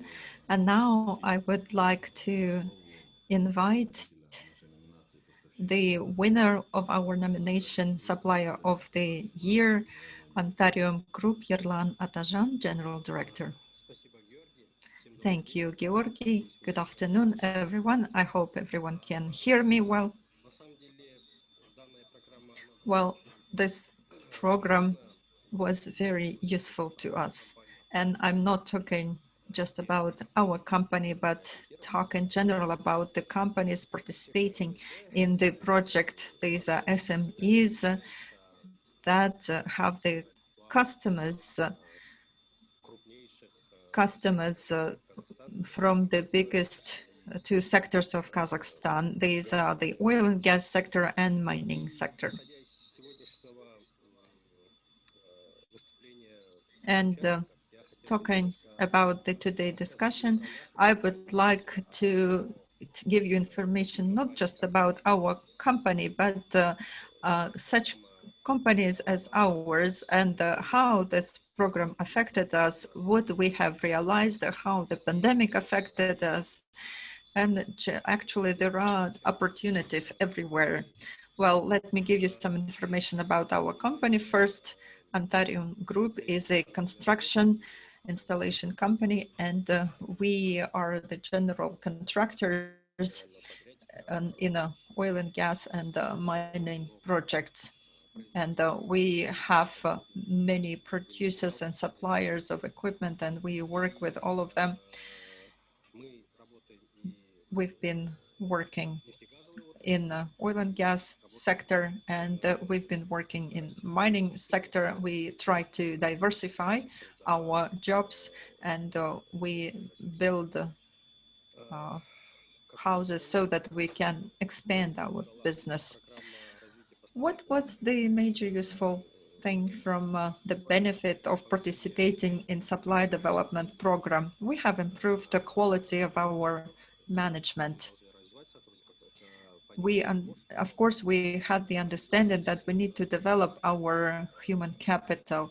Well, actually, Kazakhstan companies, SME companies in Kazakhstan, they actually are quite advanced and they can be competitive and they can work with large companies in Kazakhstan, and we can be a good equal replacement for foreign suppliers that already work in Kazakhstan, because we can ensure a high quality, and high quality of our engineers and technical personnel is quite high. And we have had the study tours, and we have studied cases of other countries. This was all useful. In general, oil and gas sector in Kazakhstan is a very competitive, even at the world level. It is competitive at the corporate management, and oil and gas companies have been developing the local suppliers for their needs. Oil and gas is clear. And as for the mining industry, for example, Kaz Minerals, Kazakh company, I hope this pandemic will help those companies also to make the program to engage more local SMEs so that they could cover their needs with local suppliers. The pandemic, of course, affected all of us, and especially the SMEs, where the incomes and the rate of returns are lower compared to the larger businesses, and the pandemic is quite painful for us. And we decided that this time is not the time of making money, but this is the time of learning, so that we should uh, maintain the same quality, the high quality of our products and services. Our costs have increased, very considerably increased. We, for example, even talking about gas minerals, in order to work with them, it will take us a month or even longer, because we will need to take the safety measures and training to ensure the safety of people and health safety. So this year was quite challenging for us. And what is the most important benefit of the pandemic? We hope that the large companies will place orders in Kazakhstan. And I would like to talk on behalf of all SMEs who participated in this program. I would like to say that we have local companies who are ready to provide high quality substitution of your foreign suppliers, and we are ready to provide the services and products needed by you. And I hope that this program, supply development program, will actually be conducive for SMEs development in Kazakhstan. This is it on my side. Thank you. Thank you for your attention. Thank you, Yerlan. Конечно, мы все знаем, Now, какой of эффект course, we возымело. know how pandemic affected business and our lifestyle, В but I дальнейшем think we are all interested to look in the future, and the хотел пригласить к project слову of supply development service I would like to give to talk about the future, and would like to invite Ruslan Ibrahimov, Director of the Center of Industry Cooperation and Regional Development. Let's talk about how the SDS will develop in future. Colleagues, good afternoon. I hope you can hear me well. Yes, we can hear you well. I had some issues with the internet. Well, thank you very much. Yes, we have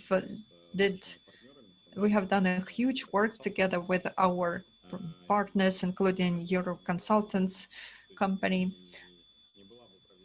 And we wouldn't be able to do this work without participation of the ministries, Ministry of National Economy, Ministry of Industry, Atomic Chamber of Entrepreneurs. And speaking about the future of the program, in 2021, what we plan, talking about things in general, in the state program of industrial innovation development for 2020-2025, we have described the steps of the further development of the project. So we will focus on the competences received, and we will continue helping SMEs in improving their export opportunities. And also we will help in import substitution. Our key objectives will be the support in transition to international quality standards, to quality management systems, and the use ensuring that we have the certain knowledge and skills that SMEs lack currently. And we will help the development, the technological development, and creating new products with higher value added. And the main thing will be about the fact that we will identify more opportunities for producers. We, as the development institution, have the information about the procurement done by our large subsoil users. And we will work on creating some adjacent production sites with large enterprises. This will enable us to further develop manufacturing of competitive products, of those products that have never been produced before in Kazakhstan. And I would like to say once again that all these steps and tools are already available, and they are already defined in the state program for 2020-2025. I can give you examples because in parallel to our project, in the recent years, the recent 2 years, we were working on certain local producers who are already ready to supply their products to multinationals. It took us just 2 years, and there were contracts made between the SMEs and large companies up to 16 billion tenge. I don't remember the exact. And in future, supply development program will work in this area. This will be B2B meetings, as well as there will be specific targeted help provided to SMEs about their technological development and about the support measures that we have available in our development institute. And we also work with the large companies, provide them assistance in selecting local suppliers. Every year we have a clear picture when large businesses do their procurement and buy products and services abroad, but we can see that it is available in Kazakhstan. There are opportunities, so we can actually help to select local suppliers for multinationals. So there's such suppliers that probably do not know about such opportunities, or multinationals do not know about the local suppliers. So we can fill in this gap. This is it from my side, speaking in a nutshell. Thank you very much. Thank you, Ruslan. Thank you for the presentation. Thank you for our daily work, В for your офисе, где мы daily рядом сидели assistance. до I can пандемии, see that на you're in очереди. the office, and we've been sitting there very close to you before the pandemic, and we hope that we'll visit you again and we'll work side by side. Distinguished participants, we have a few questions. As you know, we had the comments at the YouTube channel, and I would like to address some of the questions to my colleagues. There is such a question, and I would like Boyan Yankovic to answer. Could you please tell us about your experience working in Kazakhstan and compare this experience of working in Serbia on the same program? What was similar? What was different? What would you recommend for future development at Kazakhstan? Boyan, the floor is yours. Thank you very much, Georgie. Good afternoon, everyone. First, apologies, my video is not working, but I'll try to make it up by some useful information. My name is Bojan Jankovic, and I was a key expert on the supplier development program in Kazakhstan. And as Georgie said, I also was involved in the similar programs that were implemented in Serbia. But before I start, I would just like to give one short positive comment. Somebody said something about long-term perspectives in the global industry regarding the COVID. So I know the situation currently, and as it was portrayed by Robert and also by our friends from Kazakhstan, that the current situation is difficult, but there are changes that this COVID has kind of accelerated, and these are the changes in the global value chains and global value chains that we are witnessing at the moment. Until recently, the globalization and global supplier network were something that the major multinational companies and all the companies were kind of used to, and they were developing these kind of linkages. But because of the COVID and some other changes in the global economy and global politics, there has been definitely something that is called the shortening of the value chains, meaning that the value chains are getting closer to the final destination, getting closer to the final customer. And this is being proven, and COVID has only kind of magnified these changes, because these offer flexibility and offer diversification to multinational companies, so they wouldn't be in a situation like Kaz Mineral described, where there are some raw materials missing or some parts missing. So in that sense, I think that, of course, COVID is a great threat, and we are witnessing these changes, but I think that on a regional level, on a local level, it will have an impact, and I think it will give the companies who are currently working on themselves, as our winner of the Supplier of the Year said, like, this is the time for knowledge, this is the time for improving the capacity of the company, moving digitally and so on. And I would say that this is definitely the right time for supplier development programs in general.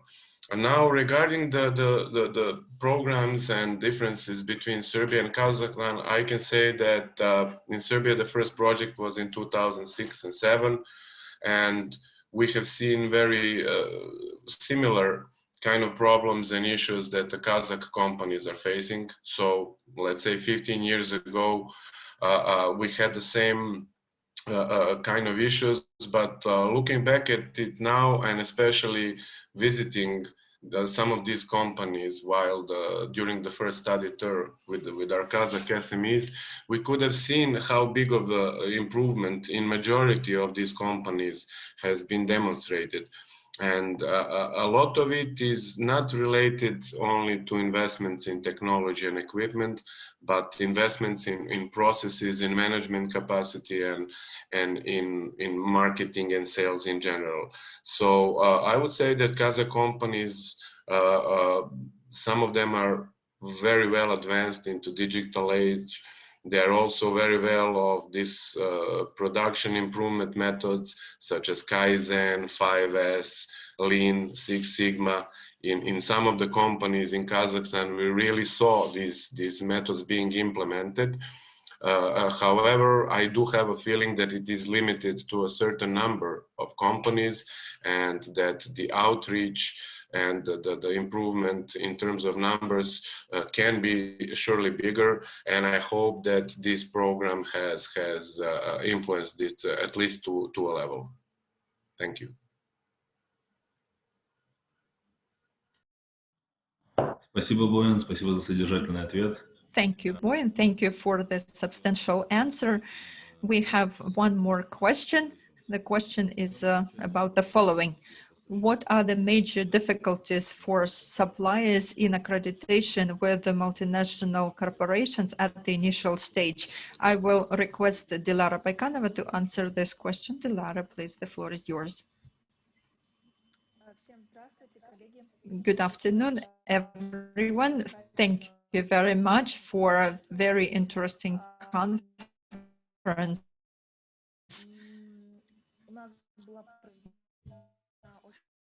So we had a lot about how to provide assistance to SMEs in accreditation with large multinational companies. So the question was about the initial stage. And I can say that first we studied what the company does. We did the analysis, what multinationals would meet the needs of this SME, what can be the matches. Спрос на товары, работу, услуги данного ТНК. Далее непосредственно мы выслали daily meetings. We explain to them how to get documents together. So all the important work for the company to get the documents together, and on an initial stage to get the to the MNC. So a lot of work was done. We were like the bridge in the place for SMEs. Also, certain SMEs are really into the process. They're actively involved, and they got documents together for several accreditations and registrations at the same time. We're still working with some of them. The process is ongoing. Thank you. Спасибо большое. Thank you, Dilara. That's absolutely right. We continue the process. Our support is still ongoing for the business, and it will continue till the end of the project, as we have certain indicators there. And now I'd like to ask our colleague Saltanat Abdikarimova to also say a couple of... Ой, извиняюсь, не Салтанат. Oh, I'm sorry. We've got a question about measures of support, and I'd like to ask that question to Aidana. The question is the following. Now, our participants are writing that support for SMEs, grants or subsidies for the beginning of business can boost the economy. Do we have similar measures, or maybe they are already in place? So grants, subsidies, or other means of support to begin the business. Yes, of course, these support measures are present.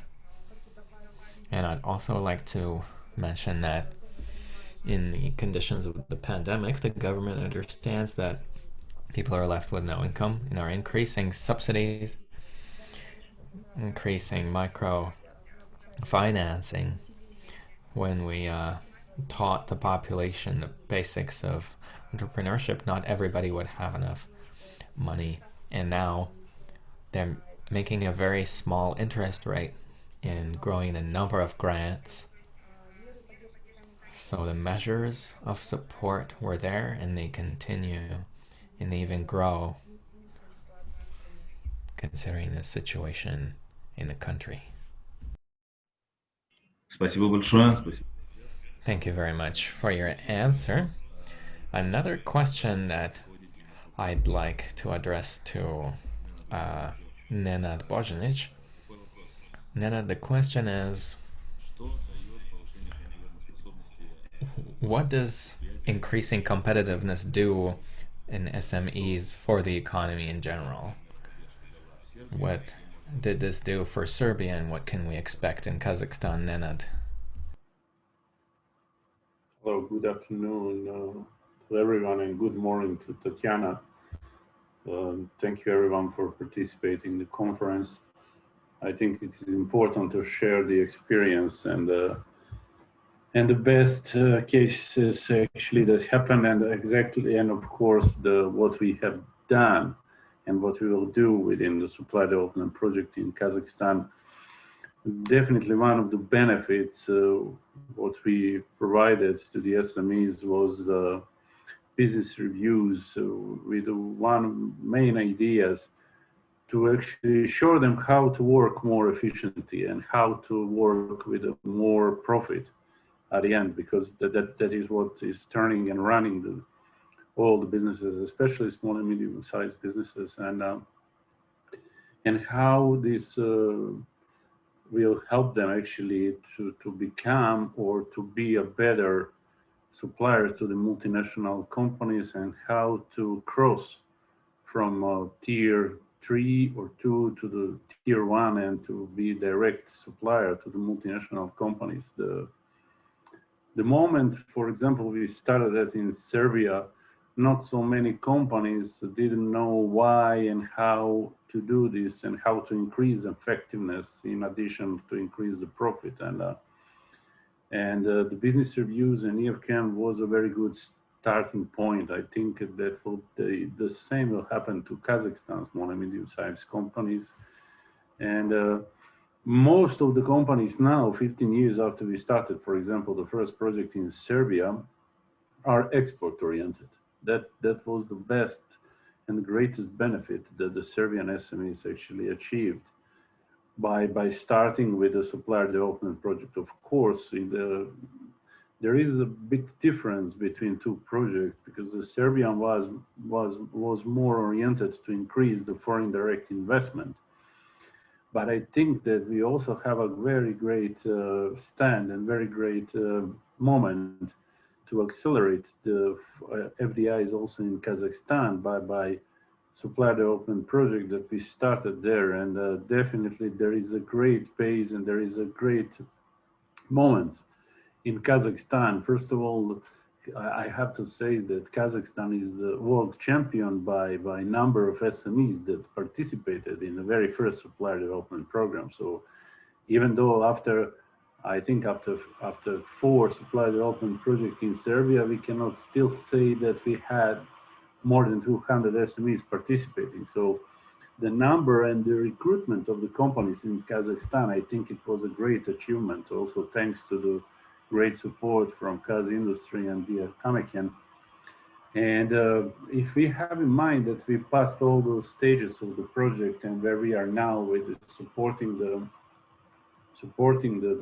certification issue, I think that all those companies who actually passed to the very last phase of this project are very good companies, very good base of companies to continue to work with, because we must have in our minds the fact that supplier development program, it's not a program for startups. It's a program for already matured or companies who is heading to mature their businesses. And in that respect, I think that this group of companies which we are dealing now in certification and accreditation process are actually forming the great group of SMEs to continue to work with. And I do believe that that all what we have learned and what we left within the project and will be used by our partners in the future to accelerate SMEs development and to be in a position to say that SME are really be the very or one of the key important drivers of the economy in Kazakhstan.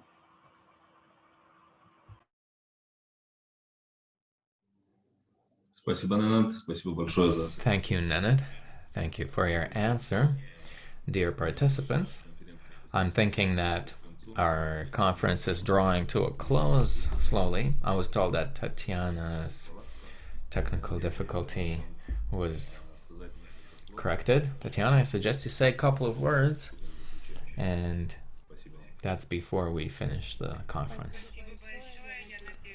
Thank you very much. I hope you can hear me now. Thank you.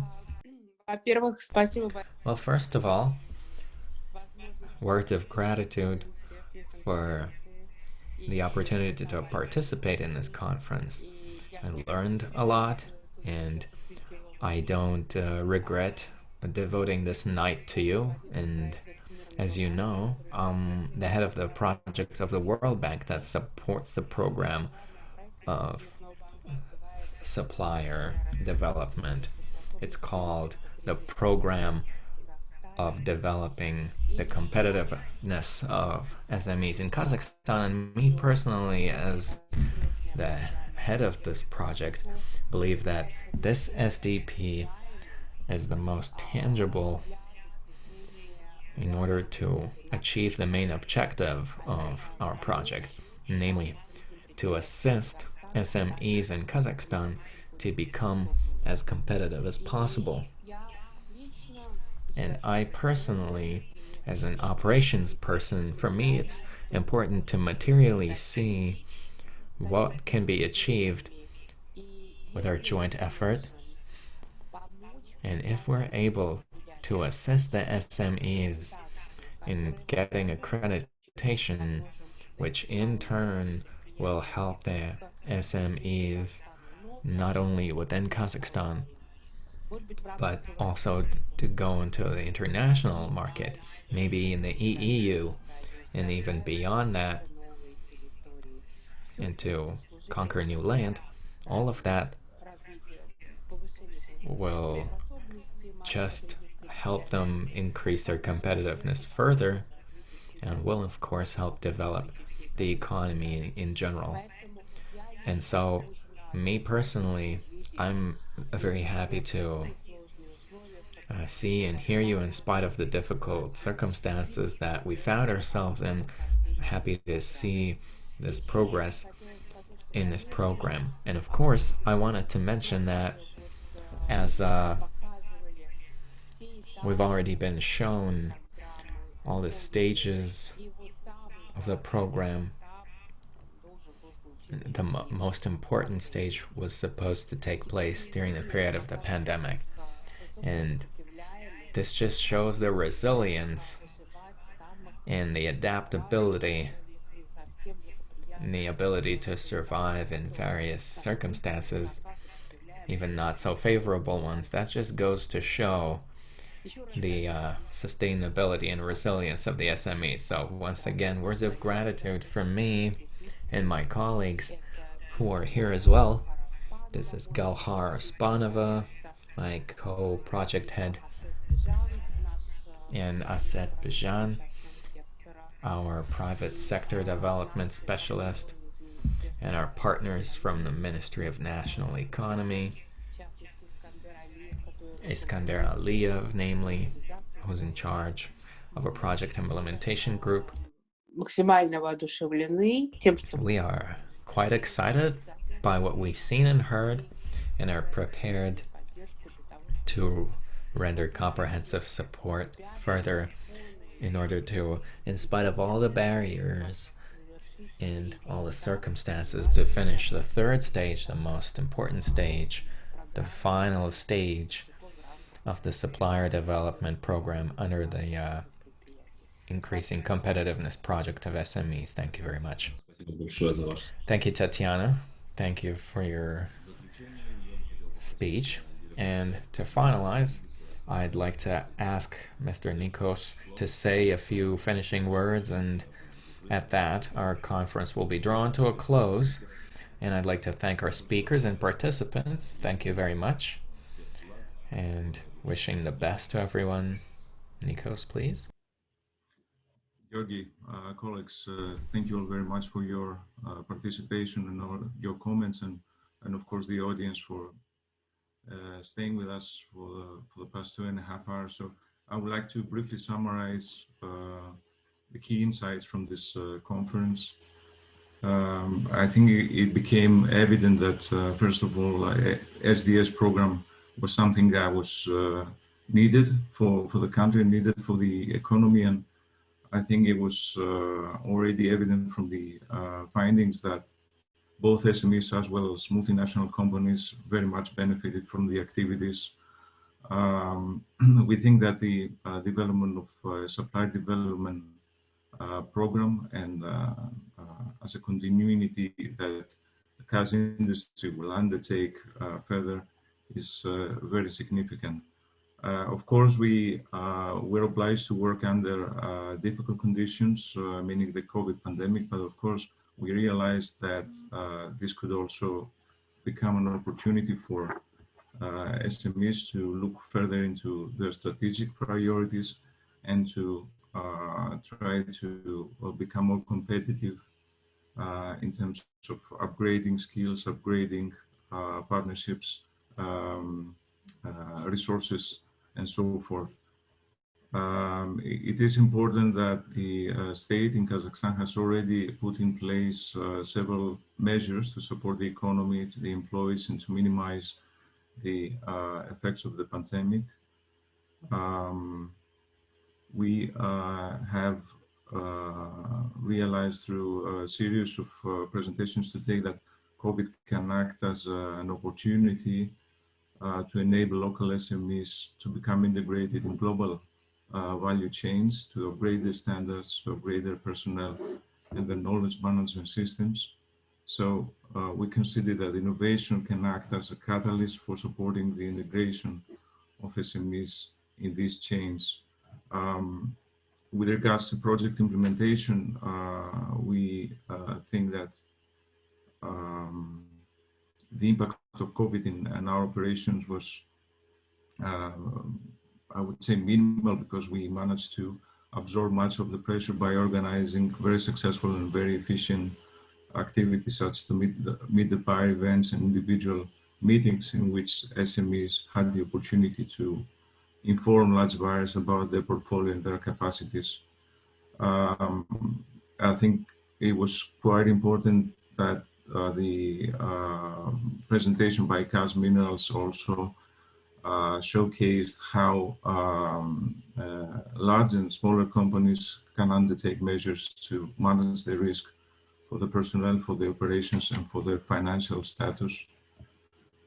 We've looked into the achievements of the project, starting with the institutional support of gas industry to further develop the SDS in the long term, continue support to over 200 SMEs in 2 rounds of assessment, business reviews, various one-to-one trainings, development of a database of suppliers for the MNCs,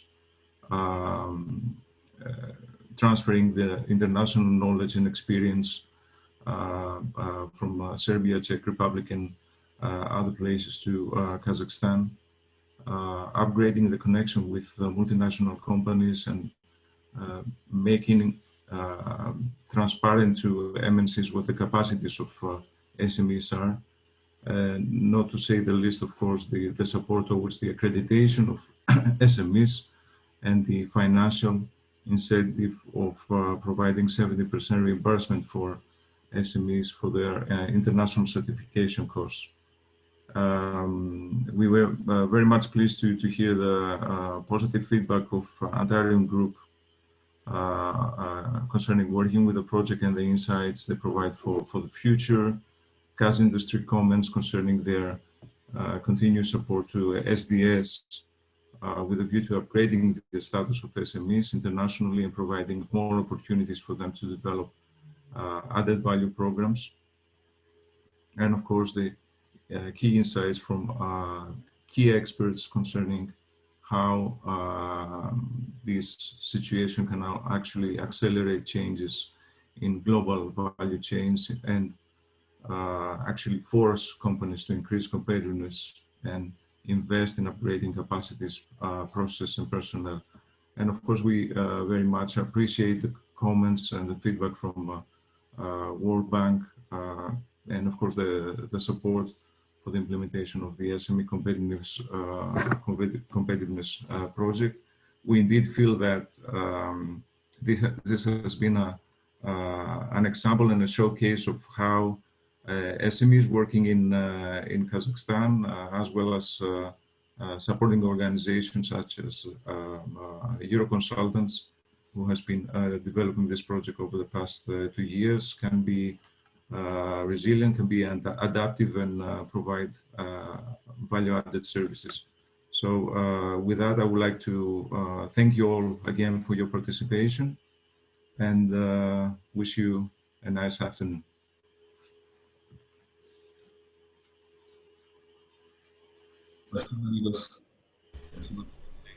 Thank you, Nikos. Thank you, colleagues. Dear participants, once again, allow me to thank you for the participation. Thanks to our speakers, the World Bank, the Ministry of National Economy, Industry and Infrastructure Development, Industry,